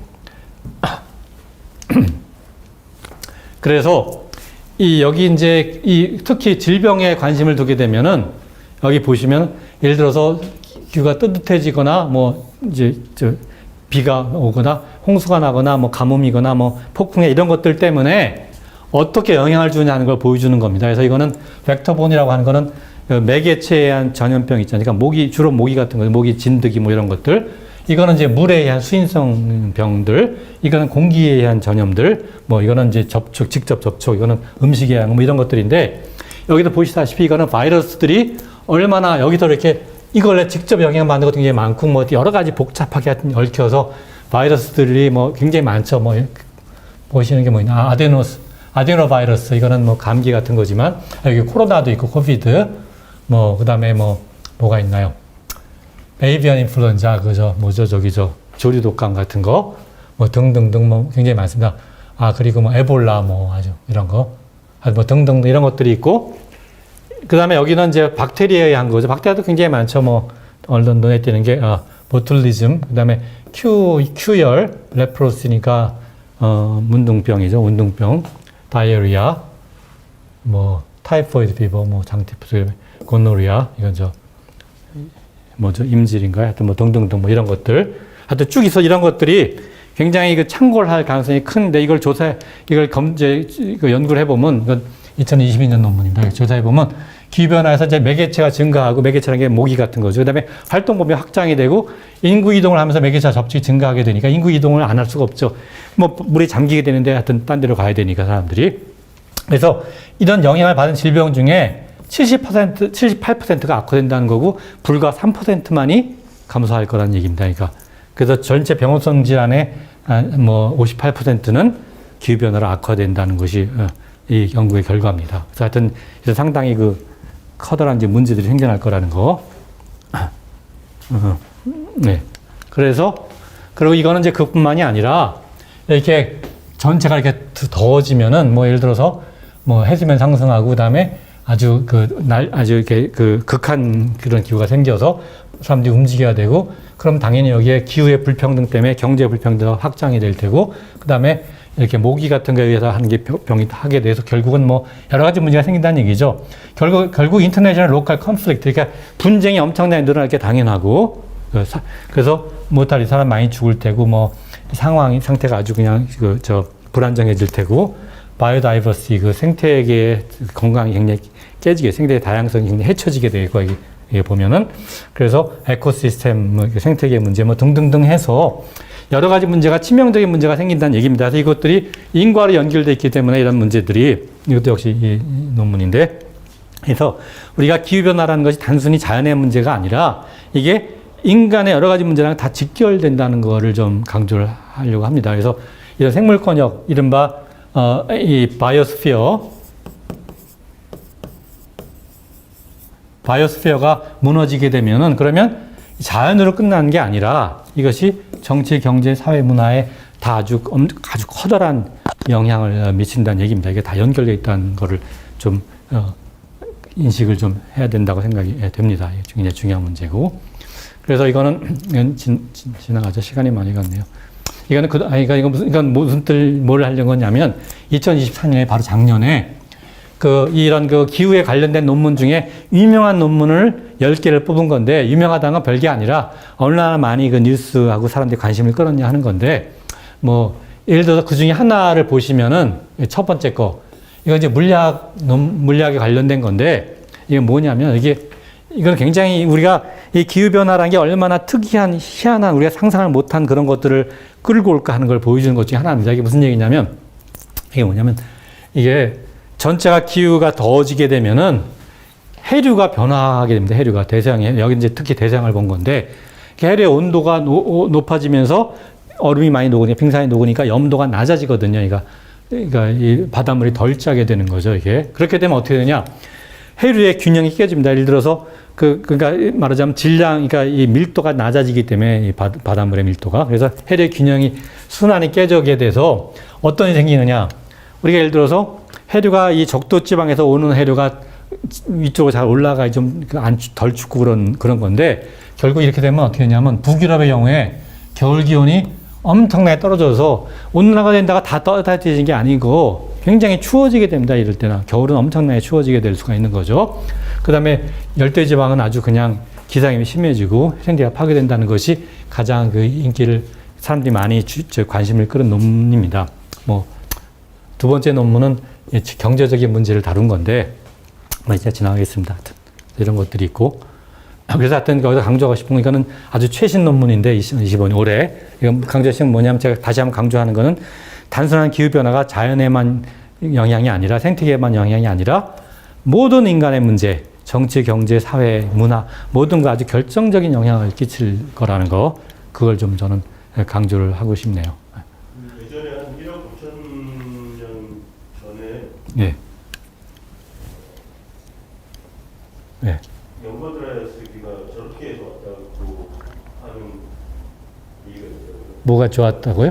그러니까 간빙기가 아, 예. 예. 그 마지막 빙하기가 그 빙하가 왕창 녹으면서 예. 그 해수 순환이 안 되고 예. 해수 순환이 안 되면서 예.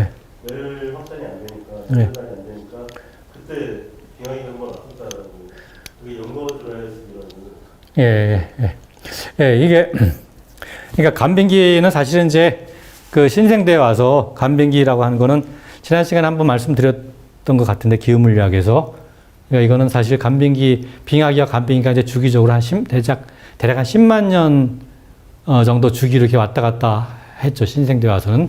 근데 그 이유가 굉장히 흥미로운 문제라는 거 물리학에서 이른바 스토캐스 레저넌스니까 확률을 깨올림이라고 하는 그런 아주 흥미로운 문제였고 그 전에 이제 중생대, 뭐 고생대 이럴 때는 사실은 지구의 기온이 굉장히 지구의 온도가 굉장히 높았거든요. 사실 대체로 그 이유는 그때 사실 여러 가지 그 지각 활동, 그러니까 지질 변화들, 뭐 화산 같은 걸 포함해서 뭐 그런 것들 때문에 굉장히 변했지만 문제는 그럴 때 변하는 그런 그 눈금이라는 건 굉장히 긴 눈금이거든요. 그러니까 최근에 그 아까 말씀드렸듯이 빙하기 간빙기도 10만 년이고 그전은 훨씬 더 긴 1000만 년, 1000만 년, 뭐 1억 년 이런 정도 눈금이기 때문에 요새 그 현재 그 기후 변화라는 건 불과 뭐 길어야 뭐 100년 이내 변하기 때문에 이거는 엄청나게 어마어마하게 빠른 변화한 거죠. 그래서 이거는 어떻게 될지 정말 우리가 예측할 수가 없는 너무나 새로운 변화이기 때문에 그리고 아마도 인간의 활동에 의해서 만들어진 거가 거의 명백히 보이죠. 여러 가지 증거들로. 그러니까 이거는 진짜 알 수 없는 변화인 거죠. 근데 거기에 대해서 상당히 좀 걱정되는 거 하나 이거거든요. 지구의 평균 기온에 따라서 어떻게 될 거냐 하는 것 중에 한 가지인데 여기 보시다시피 여기 보시면은 지금 그러니까 여기 보시면 보세요. 상태일이라는 건 뭐냐? 요건데 이쪽이 뭐냐면 여기 가로축은 온도입니다. 온도인데 이게 절대 온도라서 여기 대략 여기가 지금 현재 우리의 온도입니다. 우리의 온도가 되게 이런 정도고 이거는 이제 뭐 100도라고 하는 거가 실제로 영하 173도를 말합니다. 영하 173도. 이게 절대 온도라서 섭씨하고 비교하면 정확히 말하면 273의 차이입니다. 섭씨하고. 근데 자, 그래서 보면은 보시다시피 상태일이라고 하는 건 이거는 이제 섭씨로 생각하면 영하 90도인데 영하 90도라는 것이 뭐냐면 이거는 이렇게 되면 지구가 얼어붙은 거죠. 이거는 화성 같은 거에 해당하는 건데 이런 일이 어떻게 생길 수 있냐 하는 거는 만약 이렇게 굉장히 추워지면 어떻게 될까요? 그러니까 그 얼음들은 물론이고 수증기는 다 얼어붙어서 얼음이 되는 거고 사실 이산화탄소도 얼음이 됩니다. 얼음이라는 게 무슨 얘기냐면 이산화탄소 언 게 뭐죠? 그래서 드라이 아이스죠. 자, 그렇게 되면 어떤 일이 생길까요? 수증기와 이산화탄소 하나도 없는 거죠. 대기 중에. 그냥 다 얼음으로 있는 거니까. 그러니까 따라서 원실효과가 전혀 없는 겁니다. 이불을 하나도 안 덮은 거죠. 그럼 앞에 제가 그 지난 시간에 오래전이지만 기후물리학을 얘기했었을 때 그런 얘기를 했는데요. 이불을 얼마 덮었냐에 따라 온도가 바뀌는 거죠. 지구 온도가. 그러니까 따라서 그러면 어떻게 될까요? 그러면 이불을 하나도 없고 얼음만 잔뜩 있으면 햇빛이 와도 햇빛을 흡수하는 게 아니라 얼음이니까 다 반사하거든요. 그러면 어떻게 될까요? 이게 점점 더 추워지는 거죠. 그래서 이렇게 가는 겁니다. 이렇게. 그러니까 여기 잘못 가다 보면 이렇게 가서 화성같이 될 테고 그 다음에 반대로 상태이는 뭐냐? 상태이는 이거는 300도 정도가 되는 건데 섭씨. 이거는 엄청나게 뜨거운 지구 이거는 금성같이 되는 건데 이거는 어떻게 그렇게 될까요? 만일에 지구가 굉장히 더워지면 이게 아까 반대죠. 얼음이 다 녹아버리고 그 다음에 그러면 얼음이 다 녹아버리면 녹아서 그냥 물이 되는 게 아니라 이렇게 이렇게 뜨거워지면 다 수증기가 되지 않겠습니까? 수증기라고 하는 거는 이산화탄소에 훨씬 더 월등한 온실기체거든요. 수증기 자체가. 그러니까 따라서 엄청난 온실 효과를 가져오게 됩니다. 그러면 점점 뜨거워지니까 어떻게 될까요? 바다가 다 증발해 버리죠. 그럼 걔네들이 또 다 수증기가 되거든요. 점점 더 가속화되는 거죠. 온실 효과가. 그러면 결국 어떻게 될까요? 그러니까 점점 더 바다가 결국 다 말라버릴 테고 나아가서는 어떤 일까지 생길 수 있냐면 더 심해지면은 이 수증기가 엄청나게 뜨거워지니까 수증기 자체 그 H2O라고 하는 그 분자들 하나의 에너지가 엄청나게 커지게 되거든요. 그러면 어떻게 될까요? 걔네들이 중력을 이기고 다 도망가 버릴 겁니다. 그 지구에 그러면 물이 없어지는 거죠. 아예 수증기도 없어지는 거죠. 사실 그런 일이 생길 수가 있습니다. 그래서 그렇게 돼버리면 어떻게 금성까지 되는 건데 우리가 뭐라고 하냐면 폭주 온실 효과라고 하죠. 런어웨이 그린하우스 이펙트라고 해서 이렇게 돼버리면 이거는 막을 길이 없고 끔찍한 게 되는 거죠. 정말 이건 이렇게 될 수가 있고 그 다음에 그러면 이제 요거 상태사면이라는 게 바로 여기 있는 건데 이게 뭐냐면 10도에 30도 C 정도 돼서 아주 좋은 경우인데 이게 바로 이제 현재 이게 온화한 지구 현재 우리의 지구고 이른바 홀로세라고 하는 그 우리말로 뭐라죠? 충적세죠. 충적세 홀로세 충적세라고 하는 현재 지질시대인데 옛날에 아까 말씀드렸지만 옛날에 뭐 시생대, 고생대, 중생대 이럴 때는 예를 들어서 무슨 화산 활동 같은 게 대표적인데 지질 변화 때문에 지각 변동이라든가 뭐 그다음에 지구 궤도도 좀 변할 수 있고 별똥별 운석 그런 것 때문에 굉장히 커다란 그런 기후 변화를 아주 엄청나게 가져올 수가 있었죠. 굉장히 뜨겁고 일반적으로 상당히 더웠고 이건 아니죠. 물론 하여튼 현재 상당히 좀 10도, 15도 정도 높은 온도였는데 하여튼 그런 지질 변화가 없다고 가정하면 지금 이제 온화한 지구가 됐고 이것이 핵심이 이렇기 때문에 생명이 존재할 수가 있는 거죠. 우리가 살 수가 있는 거고 인간은 물론이거니와 다른 여러 생명체도 존재할 수 있는 건데 중요한 건 뭐냐면 지구가 온화하기 때문에 생명이 존재하는 것뿐만이 아니라 생명이 존재하기 때문에 지구가 온화할 수가 있는 겁니다. 사실은 이게 얽혀 있는 거거든요. 사실은 이게 실제로 이른바 복잡성이라는 우리가 앞에 제가 오래전이지만 강의를 좀 했었고 이게 복잡성의 핵심인데 생명이라는 게 지구 자체의 복잡성을 상당히 줘서 이렇게 상태 2나 상태 1은 굉장히 비교적 단순한 지구가 되는 거고 복잡성을 주기 때문에 그래서 따라서 상당히 어떤 그 완전히 안정된 건 아니고 준안정성을 줄 수가 있다. 이 대표적인 게 뭐냐면 생명체가 있기 때문에 생명체에 탄소 순환이 있거든요. 그러니까 우리가 동물과 식물 잘 아시죠? 식물이란 건 탄소를 저장해서 그 식물의 그 여러 가지 그걸 만드는 거죠. 탄수화물을. 그래서 셀룰로스를 만드는 거고, 그 다음에 동물은 혹은 이제 스타치를 만들고 동물은 그걸 먹어서 다시 이제 해갖고 이렇게 탄소순환을 또 호흡을 해갖고 이산화탄소 배출하고 그럼 그걸 갖고 또 식물이 해서 탄소순환을 아주 만들어주는 거고 그게 동물, 식물뿐만 아니라 더 훨씬 더 중요한 역할을 하는 거는 사실 생명체의 탄소순환이 정말 중요합니다. 지구를 유지하는데 지구의 이런 온화한 지구를 유지하는 데 굉장히 중요한데 거기에 가장 중요한 역할을 하는 거는 식물과 동물도 있지만 더 정말 중요한 거는 사실은 미생물의 양이 엄청나게 많다는 거 아시나요?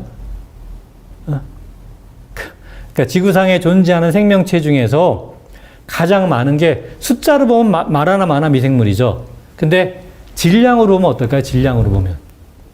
미생물이 아무리 많아도 뭐 그건 있어야 말하잖아요. 사실 질량이. 그래서 원래는 식물이 가장 많을 거다. 질량으로 보면 무거운 걸 보면 그렇게 추정을 했는데 그건 옛날 추정이고 최근에 와서는 질량으로 봐더라도 미생물이 더 많을 수 있다는 게 생각입니다. 미생물이 워낙 많아서. 하여튼 미생물. 그 다음에 특히 이제 수산물 중에서 예를 들어서 폐류, 그러니까 조개 같은 거 굉장히 중요한 역할을 합니다. 왜냐하면 조개 껍질이라고 하는 게 탄산칼슘이라서 그게 탄소가 주성분이거든요. 다시 말해서. 그래서 그런 것들도 굉장히 광합성, 식물의 광합성은 물론이지만 조개류 같은 건 굉장히 중요한 구실을 한다는 거예요. 탄소 수산에서. 어쨌든 하여튼 그렇게 해서 이 복잡성을 굉장히 늘려나기 때문에 안정될 수 있다는 거. 복잡계라고 하는 거는 완전히 안정이 아니라 약간 준안정이라는 말을 했던 거 기억하시나요? 그게 바로 요걸 보여주는 거죠. 이게 준안정이니까 여기 잘 있어야 되는데 자칫 잘못하면 이렇게 가는 건 현재로서 걱정할 게 없지만 이렇게 갈까봐 걱정인 거죠. 이게 그러니까 1.5도는 예를 들면 2도, 3도, 4도 올라가면 이렇게 될 가능성이 있거든요. 그러면 뭐 이른바 폭주하는 온실 효과. 그러니까 이렇게 최악의 경우는 저렇게 갈 수 있지 않을까 참 걱정이 됩니다. 사실은. 그래서 여기에 뭐 인류 원리든지 가이아니 온생명이라는 그런 개념들이 관계되어 있는 얘기인데 나중에 기회 있으면 말씀을 드리기로 하겠습니다. 어쨌든 간에 여기 뒤집힘점이니까 티핑 포인트라고 하는 것이 얼마냐 하는 거는 다 여러 가지 좀 이론이 있을 수 있는데 산업혁명 이후에 1.5도라고 하는 주장도 있고 근데 1.5도는 이미 뭐 거의 1.5도 완전히 가버린 것 같아서 이러면 너무나 참 이거는 비관적이 되지 않습니까? 그래서 좀 2도로 높이자. 뒤집힘점을 좀 위로 가자. 뭐 이런 생각을 하죠. 1.5도라고 했으면 진짜 너무나 지금 정말 이거는 참 지금 비관적이 되니까. 그래서 아마도 1.5도 높아진 것 같고, 그래서 지금 홀로세가 아니라 이제는 인류세 아니냐라고 하는 주장하는 사람들, 이건 좀 이따 말씀을 드리죠. 그래서 이것이 만일에 크기가 4도 이상 상승하게 되면은 이러면 해빙이나 수면이 이렇게 올라가기 때문에 이렇게 되면 문명이 붕괴된다고 봐야 되겠죠. 다른 거 다 떠나서 해수면 상승만 보더라도 만약에 바다가 60m 올라가면 어떻게 될까요? 서울도 다 잠겨버리는 거거든요. 서울도 다. 모든 도시가 다 잠긴다고 봐야 되겠죠. 아마. 그러니까 뭐 남산 정도는 남산은 살아남겠지만 하여튼 뭐 교수님, 예. 너무 비관적인 말씀만 해주셔가지고 뭔가 희망의 말은 이제 뒤에 가서 그러면 근데 여기서 끝내면 안 되겠고 그러면 예, 빨리 더 나가겠습니다. 빨리. 이거는 이제 빨리 지나가죠. 나이테 갖고도 역시 비슷한 건데, 이거 역시 바로 작년 논문인데, 이거 보시면 뭐, 지나가죠. 하여튼 이게 좀, 이건 이제 영화 얘기인데, Don't Look Up이라고 하는 영화가 몇 년 전에 나왔죠. 이거는 이제 극장 개봉은 안 하고 넷플릭스에서만 한 걸 기억하는데, 이 영화를 보시면 참 이건 전 상당히 하여튼 재미있게 잘 만든 영화라 생각을 하는데, 이상하게 이렇게 사람들이 안 봐서 저 좀 아쉬운데, 여기 얘기하고 있는 건 뭐냐면, 그러니까 그 해성이 지구로 충돌하게 돼 있어서 그거를 처음으로 관측을 하고서 놀래갖고 다 알려갖고 막 이제 이거 어떻게 막자고 하는 건데, 여기서 해성이라는 건 실제로는 해성이 아니라 기후변화를 이렇게 빙자해서 이렇게 쓴 겁니다. 그러니까 실제로 이 감독이 기후변화를 이제 경각심을 주기 위해서 만든 영화인데 그걸 해성이라고 좀 바꿨지만, 여기에 나와서 그렇게 됐었을 때 여기에 여러 가지 인간들의 군상이 나오고, 여기에 뭐 이른바 권력을 갖고 있는 대통령이라든가, 그다음에 특히 돈이 많은, 여기서 보면 이제 누구를 빗댔냐면 일론 머스크하고 일론 머스크를 빗댄 그런 사람들의 작태하고 하여튼 그런 걸 보면 굉장히 흥미로운 게 굉장히 많고, 그다음에 여기 교수들의 작체도 참 흥미로운 게 많아요. 근데 그 교수를 하나만 말씀드리면, 처음에 이거 당연한 얘기지만 그걸 처음으로 관측을 알아챈 사람은 학생이거든요, 학생. 근데 이제 그 지도 교수가 자기가 좀 가르칠까, 그거를. 그 공로를. 그런 예가 많이 있었습니다. 실제로 역사적으로. 물리학에서도 여러 개 있었어요. 대표적인 게 이제 그 펄스타라고 해서 중성자 별의 발견을 누가 했느냐 이거였는데, 별을 실제 발견한 사람은 학생이었고, 근데 지도 교수가 노벨상을 받았죠, 그걸로. 학생은 못 받고. 뭐 그런 일이 종종 있었는데, 어쨌든 그래서, 그런데 흥미로운 거는, 그러니까 그 중에 하나가, 근데 그래갖고 나중에 이제 지도교수도 놀래갖고 하여튼 학생과 같이 다니면서 그걸 발표를 하는데 아무도 안 믿습니다. 왜 안 믿냐? 그 교수와 학생이 좀 이른바 좀 이름 없는 대학이었거든요. 근데 참 놀란 건 이 영화에서는 그게 미국의 대학을 딱 실명을 딱 얘기를 해줘요. 물론 다 꾸민 얘기지만. 내 기억이 맞으면 미시간 주립대학이라는 걸 거기다 아예 말을 해줘서, 뭐 그러고 그다음에 그 지도교수가 연구 논문도 별로 안 내고 아무것도 업적이 없던 사람이라서, 이거 뭐 이런 사람이 이거 어떻게 믿겠냐 다 하면서 거기서 뭐라 그러냐면, 뭐 하버드나 스탠포드 대학에 좀 말을 해야지 믿지, 이런 대학에서 누가 이걸 믿느냐. 그런데 하버드하고 스탠포드 대학은 그걸 뭐 또 그게 좀 다른 얘기를 막 하고 있고 그러고 있는데, 더 흥미로운 거는 얘기 나옵니다. 다른 나라들이 어떻게 보고 있느냐. 근데 다른 나라 중에 어디가 나오는지 아시나요? 다른 나라 중에 믿을 만한 나라에서 이걸 얘기해야 된다. 같이 이걸 공인을 했느냐. 그 믿을 만한 나라 중에 한 나라도 뭐가 나오냐면 한국이 나옵니다. 한국이. 그러니까 한국의 위상이 굉장히 올라갔다는 얘기죠. 학문적인 위상이. 하여튼 그런 얘기도 나오고 하여튼 여러 가지 흥미로운 얘기가 나오는데, 하여튼 뭐 지나가겠습니다. 쓸데없는 얘기를 길게 했네. 이거는 이제 이거는 독일이죠. 독일에서 이른바 페미니스트란 분들이 이 기후정의를 위해서 굉장히 이렇게 시위를 벌리는 건데 사실 기후정의란 게 바로 성이란 게 이제 젠더 이렇게 암수 그거의 정의라는 얘기가 왜 그러냐면 기후재난의 최대 피해자가 못 사는 사람들이 못 사는 나라에 못 사는 사람이지만 그 중에서 특히 남성이 아니라 여성입니다. 그거는 명백한 데이터들이 있거든요. 그러니까 그래서 이게 바로 기후정의라는 게 곧바로 바로 남녀 평등하고 관련이 있다는 거. 그리고 여기에 기후변화 이분들이 주장하는 거에 기후정의의 핵심 중에 하나가 화석연료뿐만 아니라 핵도 마찬가지 여기 포함이 되어 있습니다. 핵 문제라는 것도 탈핵 여기 포함되어 있는 게 방사능이라는 것도 사실은 그 페미니스트 입장에서 봤었을 때는 남자보다 여자가 훨씬 더 위험하거든요. 방사능이 훨씬 더 취약합니다. 실제로. 특히 여자 아이들이 훨씬 취약하기 때문에 같이 가고 있다는 거. 그래서 실제로 독일은 유명하죠. 그러니까 2020년에 핵 발전을 전면 중단을 완전히 성공을 했고 2030년까지는 석탄도 안 하겠다고 선언을 했으니까 참 놀랍죠. 근데 이 와중에 우크라이나 전쟁을 벌이는 바람에 그게 완전히 퇴색을 했습니다만 하여튼 그래서 이런 게 있고 그다음에 사실은 이제 기후 위기가 이렇게 온 이유가 핵심이 뭐냐면은 기본적으로는 이 인류세라고 하는 것이 사실 이제 자본주의 인류세란 말을 누가 썼냐면 지금 공식으로 홀로세인데 크로첸이라고 하는 이제 대기 화학자가 노벨상 탄 분이죠. 화학상. 그분이 처음으로 2000년에 이런 지금은 이제 홀로세를 넘어서 인류세다.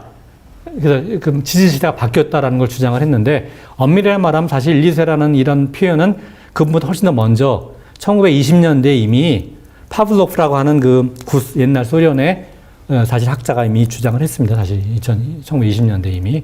네, 그게 이제 안 알려졌지만.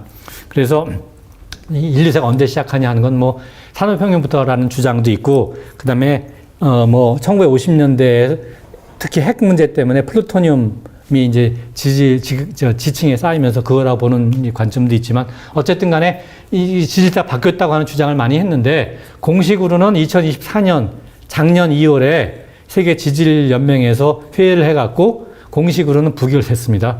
그러니까 지질세 공식으로 바꾼 건 아직은 인류세가 아니다. 아직은 시기상조다 하는 것이 공식으로 됐지만 어쨌든 간에 이거는 자본주의, 신자유주의 문제고 이것 때문에 기후위기가 생겨난 거죠. 무한경쟁이나 불평등 문제, 이런 여러 가지 문제들 때문에. 그래서 제가 보기에는 물질과 에너지와 정보에 대한 탐욕 때문에 사실은 이게 죽음으로 가는 길이고 이것이 바로 이 기후변화의 문제의 핵심이라고 저는 생각을 합니다.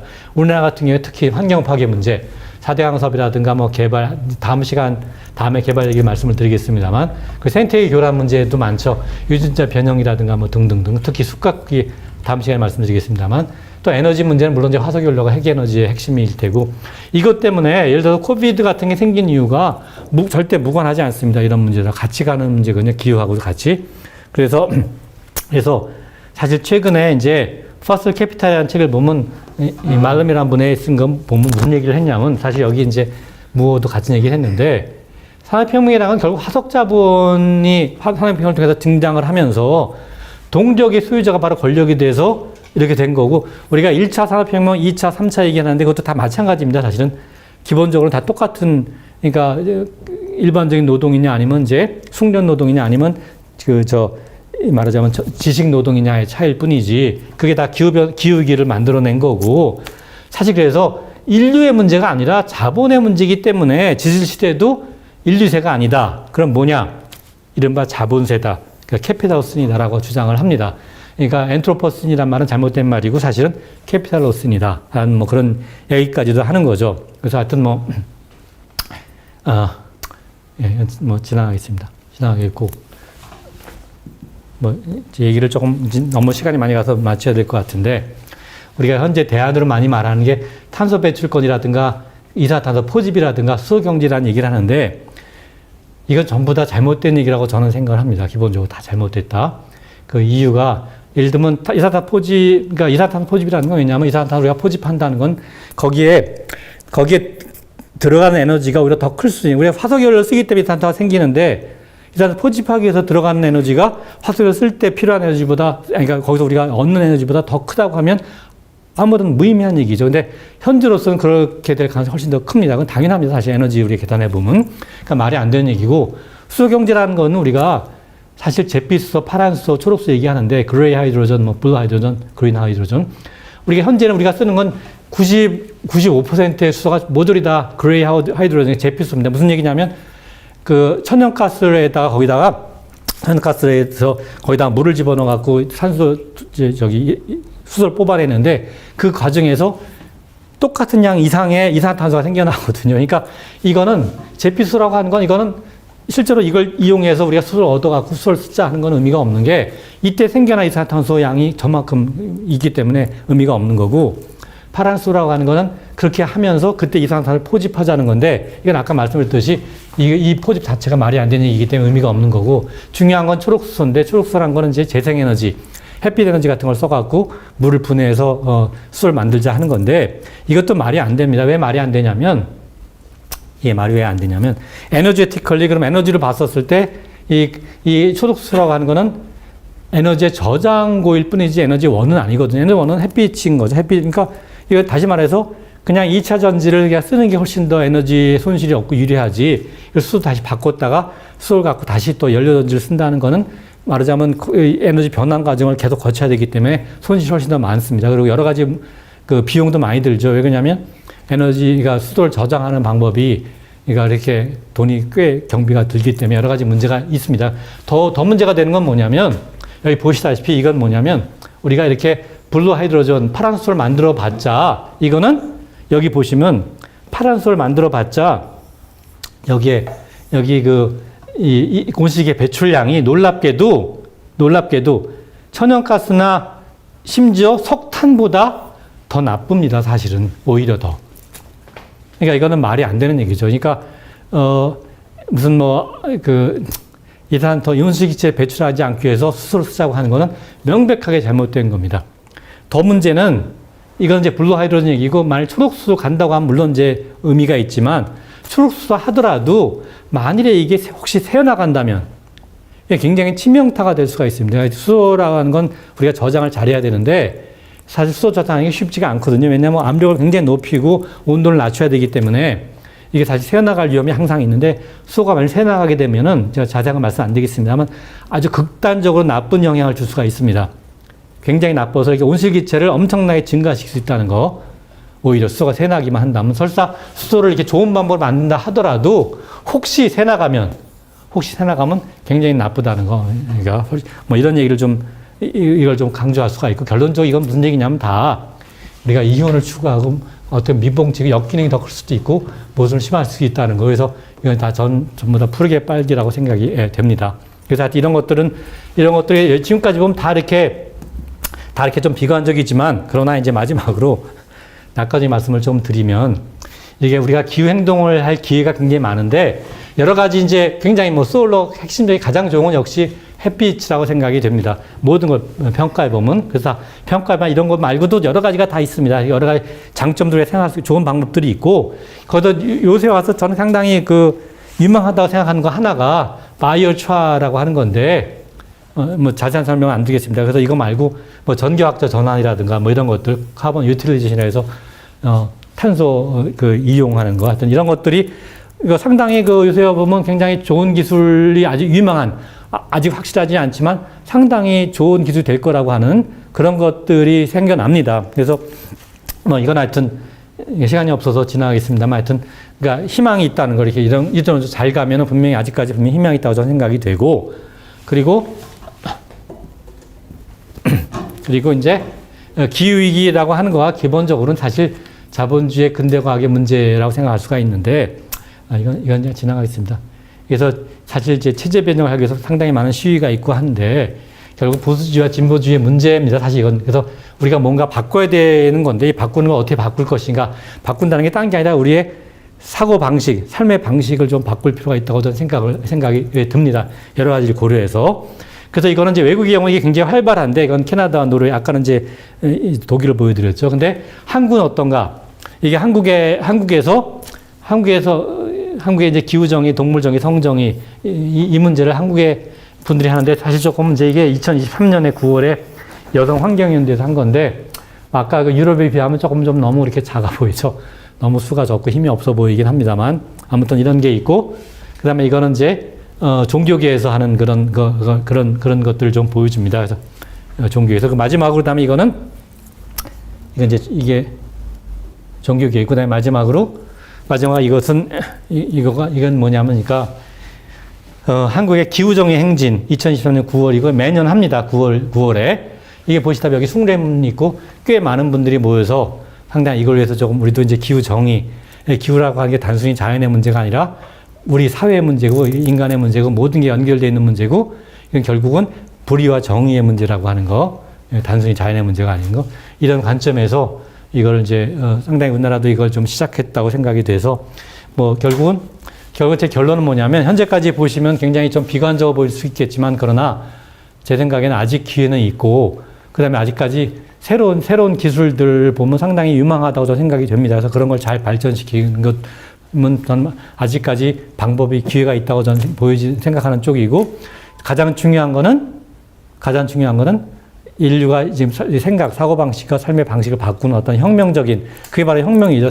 우리가 사고방식을 바꾸는 게. 그 혁명이 필요하다는 거. 그리고 그런 걸 위해서는 개인적으로만 될 건 아니고, 그 명백하게 정부가 나서야 됩니다. 사실은. 개인의 힘으로 되는 건 아니고, 정부가 전체가 같이 움직여야 되는 거라서, 지금 이제, 지난번 정부는 여기서 전혀 희망이 없었고, 가망이 없었고, 트레이드된 정부는 좀 이런 쪽으로 좀 나가지 않을까 좀 상당히 기대를 했는데, 뭐 좀 더 두고 봐야 될 것 같습니다. 아직은 잘 모르겠고 어떻게 나갈지 새로운 정부는. 어쨌든 간에 이거 정부가 나가야 되는데 정부의 힘만, 그러니까 어떤 그 최고의 권력자의 생각만 되는 건 아니고 그걸 위해서는 전체 구성원들, 우리 시민들이 같이 힘을 모아서 그쪽으로 여론을 이끌어야 된다는 거. 그게 굉장히 중요하다고 저는 생각을 합니다. 그래서 적극적으로 좀 의사표현을 하면서 이 정부를 움직여야 된다는 거.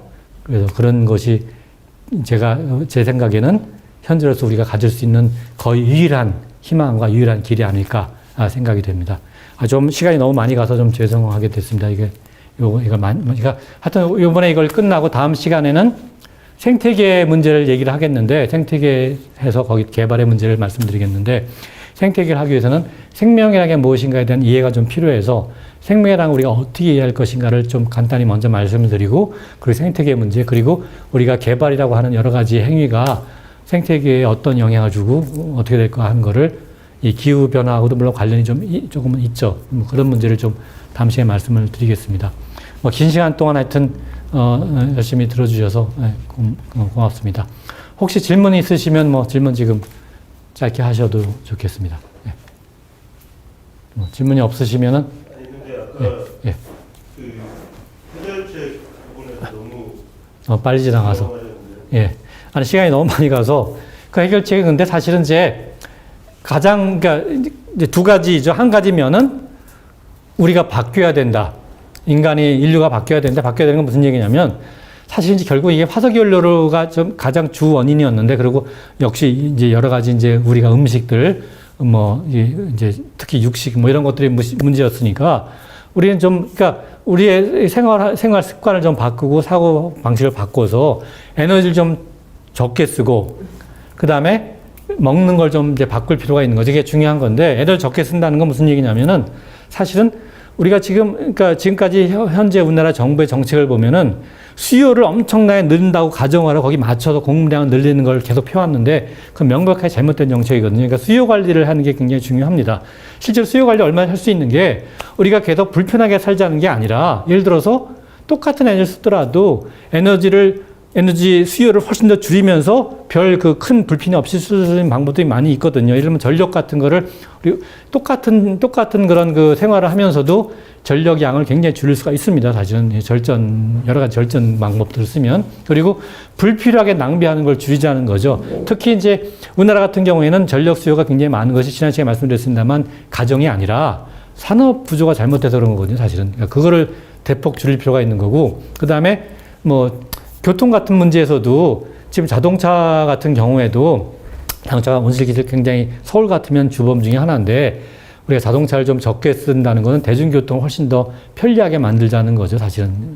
그리고 이제 뭐 지난번 말씀드렸습니다만 그러니까 철도를 우리가 확충하고 대신에 자동차 교통을 줄이는 것, 뭐 그런 것 같은 거 한 가지 방법이죠, 예를 들어서. 그리고 산업구조 바꾸는 게 제일 중요하고, 그 다음에 저는 거기서 인공지능 문제가 저는 굉장히 중요하다고 생각하는 것이, 그 챗GPT로 대표되는 그 LLM 같은 인공지능이라는 것이 저는 실제로 우리가 얼마나 거기에 대한 효용이 있느냐, 순기능보다 역기능이 월등히 많다고 저는 확신을 합니다, 사실은. 역기능의 대표적인 거 두 가지를 보면 하나는 물론 이제 우리의 그 특히 자라나는 세대의 그 사고 능력의 문제가 중요한 거 하나지만 거기에 또 못지않은 게 엄청나게 에너지를 많이 쓰게 돼 있거든요. 저 AI라 현재 방식으로는. 그래서 그거를 뭐 AI를 발전을 시킨다 하더라도 설사 챗GPT 방식이 아니라 전 차라리 그 딥식 쪽으로 나간다 생각하는데 분산형으로 월등히 한 뭐 20분의 1 이하로 줄이니까 에너지 쓰는 거를. 그러니까 우리가 지금 현재 글쎄 모르겠습니다. 현재 AI를 굉장히 강조한다고 하는 전 굉장히 이게 우려가 되고 그걸 그 챗GPT 형식으로 나가게 되면 이건 완전히 재앙이니까 하여튼 그런 문제들 그러니까 하여튼 그런 것들 여러 가지 좀 고려할 문제가 있고 뭐 아까 새만금이나 가덕도 같은 공항도 끔찍한 문제죠. 사실 그건 다음에 생태계학 개발할 때 좀 다루려고 합니다. 그 문제가 왜 문제가 되는가. 그것도 에너지 문제와도 시각 문제가 기후 변화도 사실 문제가 되는 것들이니까 하여튼 뭐 그런 여러 가지 문제들 총칭해서 그런 것들을 우리가 좀 생각을 좀 바꿔야 되면은 얼마든지 우리가 불편해지지 않으면서도 똑같이 다 이렇게 편리하고 잘 하면서도 충분히 그거는 나갈 길이 있다고 생각합니다. 그게 한 가지 방법이고 방향이고 또 한 가지는 아까 말씀드렸듯이 기술의 문제에서 그 현재까지 이렇게 뭐 내세우는 기술들은 사실은 그러니까 뭐라 표현할까요? 가짜, 허위 그런 것들이 상당히 있고 뭐 탄소 포집이라든가 뭐 수소 경제라든가 하는 것들, 탄소 배출권 이런 분명히 말이 안 되는 속임수들이고 그게 아니라 진정한 의미의 그러니까 제대로 된 의미의 기술이라고 하는 게 아까 제가 두 가지 말씀드렸는데 그건 아직까지 지금 이제 시작하는 기술이기 때문에 아직까지 갈 길이 상당히 있긴 합니다. 그래서 뭐 좀 더 봐야 되겠지만 제가 볼 때 물리학자 관점에 볼 때는 상당히 그 가능성이 있는 이제 그렇게 보여지기 때문에 그런 쪽을 좀 더 이렇게 강조해야 되는데 사실 문제는 이 기업이라고 하는 게 자본주의가 이윤을 추구하기 때문에 당장 돈이 많이 벌리는 건 바로 그런 것들이거든요.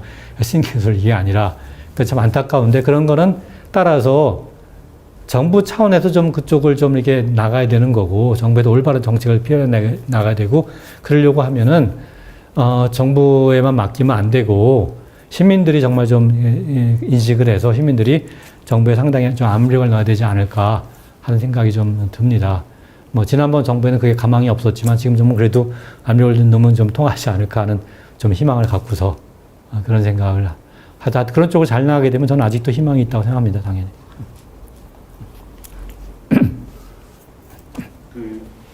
이게 이제 기후라는 게 국제적인 건 아니니까. 그렇죠, 맞습니다. 한다고 해서 대한민국 맞습니다. 예. 아주 중요한 핵심을 말씀하셨는데 그래서 기후는 온 지구가 같이 나가야 되는 거거든요, 당연히. 그러니까 정부 간 협의가 굉장히 중요합니다. 정부가 여러 나라가 대부분 나라가 같이 가야 됩니다. 특히 핵심적인 나라들, 그러니까 뭐 아까 말씀드렸듯이 미국, 뭐 유럽, 뭐 중국, 뭐 그다음에 이런 나라 같이 가야 되기 때문에, 그러니까 근데 이제 우리나라가 그 중에서 가장 뒤졌었거든요. 아까 보시다시피. 그러니까 우리나라 최소한 세계 평균에는 맞춰야 되죠. 우선 첫째. 거기까지 간 다음에는 이제 그 다음에 다 선도적으로 우리가 좀 나갈 수 있지 않을까 그런 희망을 가져봅니다. 아직 우리나라가 세계 평균도 못 미치니까 훨씬 더. 우리나라만 그 출산율이 낮아서 문제인데 우리 전 세계 지구상의 우리 출산율을 대폭 줄인다면 그 잘하는 거 아니셨다는 말씀인데 지금. 예, 그러니까 맞습니다. 저는 솔직히 전 개인적으로는 인구가 지금 세계 인구가 저는 궁극적으로는 현재 반 정도로 줄여야 한다고 생각하는 쪽이고, 지금 80억이라고 하면 40억 정도가 적정이 아닐까 싶고, 특히 한국은 더 합니다. 한국의 우리나라 경우에는 인구 밀도가 가장 높은 나라 중에 하나니까 사실, 우리나라의 땅을 생각하면 우리나라 인구를 좀 근데 갑자기 줄이면 너무너무 이거를 우리가 감당할 수가 없으니까 아주 서서히 좀 줄여야 되지 않을까 하는 게 저 솔직히 개인 생각입니다. 개인적으로는. 생각하는데, 글쎄요. 밑에서는 자연적으로 줄어들고 있고, 위에서는 노인복지는 없어야 되는. 예. 아니, 근데 저는 이제 노인이, 그러니까 그냥 한 가지 생각은, 그러니까 노인도 일을 계속 해야 되는 거죠. 그러니까 이제는 노인도 일을 해서 먹고 살아야 되는 거죠. 뭐 말하자면 생산활동에 참여해서 인구가 줄어들면 젊은 층이 줄어들면 노동이익은 없어지고 노인은 그냥 아무것도 안 하면서 놀고 먹으면서 부양만 해야 된다. 그거는 감당할 수가 없으니까 이제 노인이 돼도 일을 해라. 그렇게 돼야 되는 거죠. 젊은 층이 주도니까 그만큼 노인의 노동을 같이 해라. 그리고 그건 아마도 옛날 같이 그러니까 육체 노동이 정말 힘이 있어야 노동하는 건 훨씬 그런 직업은 굉장히 적으니까 노인도 그러니까 힘이 좀 없어도 노동할 수 있는 게 굉장히 많으니까 그거는 노인이 하고서 해야 되는 거죠. 그러니까 놀고 먹으면 안 되고 노인도 이제는 그렇게 그런 식으로 가야 되지 않을까 하는 게 제 개인적인 생각입니다, 사실.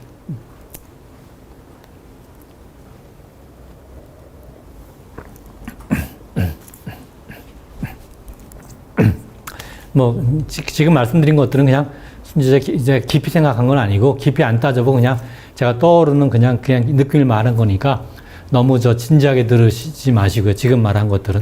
네, 알겠습니다. 예. 예, 그러면 뭐 대충 이걸로 마치기로 하겠습니다. 예, 예. 저기 스튜디오 첨단 가능하다고 말씀. 아, 예. 화요일 오후 2시 반까지. 아, 예. 그리고 오늘 갑자기 시간이 바뀌어서 조금 좀 놀라시고 좀 그러신 분들이 계실 것 같아서 좀 제가 죄송하다고 먼저 말씀을 드리고 시간을 바꾸게 된 건 다른 이유가 아니라 뭐 이렇게 11시에 하는 것보다는 3시에 하는 것이 조금 더 많은 분들이 들을 수 있다고 하는 의견이 좀 많았고 그래서 조금 좀 많은 분들이 좀 널리 좀 들으시라는 입장이 가장 컸고 그다음에 또 여러 가지 또 여기 준비나 이런 걸 봤었을 때 3시가 좀 더 편리하다라는 이제 그런 이제 말씀도 많이 계셨고 그래서 3시로 바꾸기로 했습니다. 그래서 앞으로 3시 여기 스튜디오에 직접 참관할 수 있으니까 직접 수강을 이렇게 이런 비대면이 아니라 정말로 대면으로 할 수가 있으니까 혹시 뭐 화요일 오후 3시에 시간이 되신 분들은 이쪽으로 뭐 많이 오셔도 좋을 것 같습니다. 여기 뉴탐사로. 예, 물론 3시에 딱 오시면 곤란하고 뭐 2시 반쯤에 오시면 좋겠죠. 더 조금 준비 시간이 필요하니까. 그래서 앞으로 뭐 많이 참여해 주시면 뭐 좋을 것 같습니다. 실제로 나와서 이렇게 대면으로 참여해 주셔도. 네. 그럼 앞으로 다음 주부터 하여튼 계속 화요일 3시에 할 거라고 지금 예상이 됩니다. 그래서 3시에 나와주시면 더 좋고 아니면 그냥 계신 자리에서 3시에 이렇게 뉴탐사로 들어오시고 뉴탐사에 좀 이렇게 구독과 좋아요 좀 많이 좀 해주시는 걸 제가 사실 제 강의라도 조금 제가 강의를 하게 된 이유가 많지만 그 중에 하나가 뉴탐사에 조금 도움이 되지 않을까 생각을 했는데 제 강의를 들으시면서 뉴탐사 구독도 해주시지 않으면 정말 도움이 안 되니까 그건 괜히 제가 강의하는 게 됩니다. 그러니까 제 체면도 있으니까 좀 이렇게 구독도 좀 많이 해주시고 다른 분들에 좀 구독도 많이 권유 좀 해주시고 좋아요도 좀 많이 좀 눌러주시고 그럴 걸 제가 좀 부탁을 드리겠습니다. 예. 감사합니다. 예, 고맙습니다. 예. 고맙습니다. 예.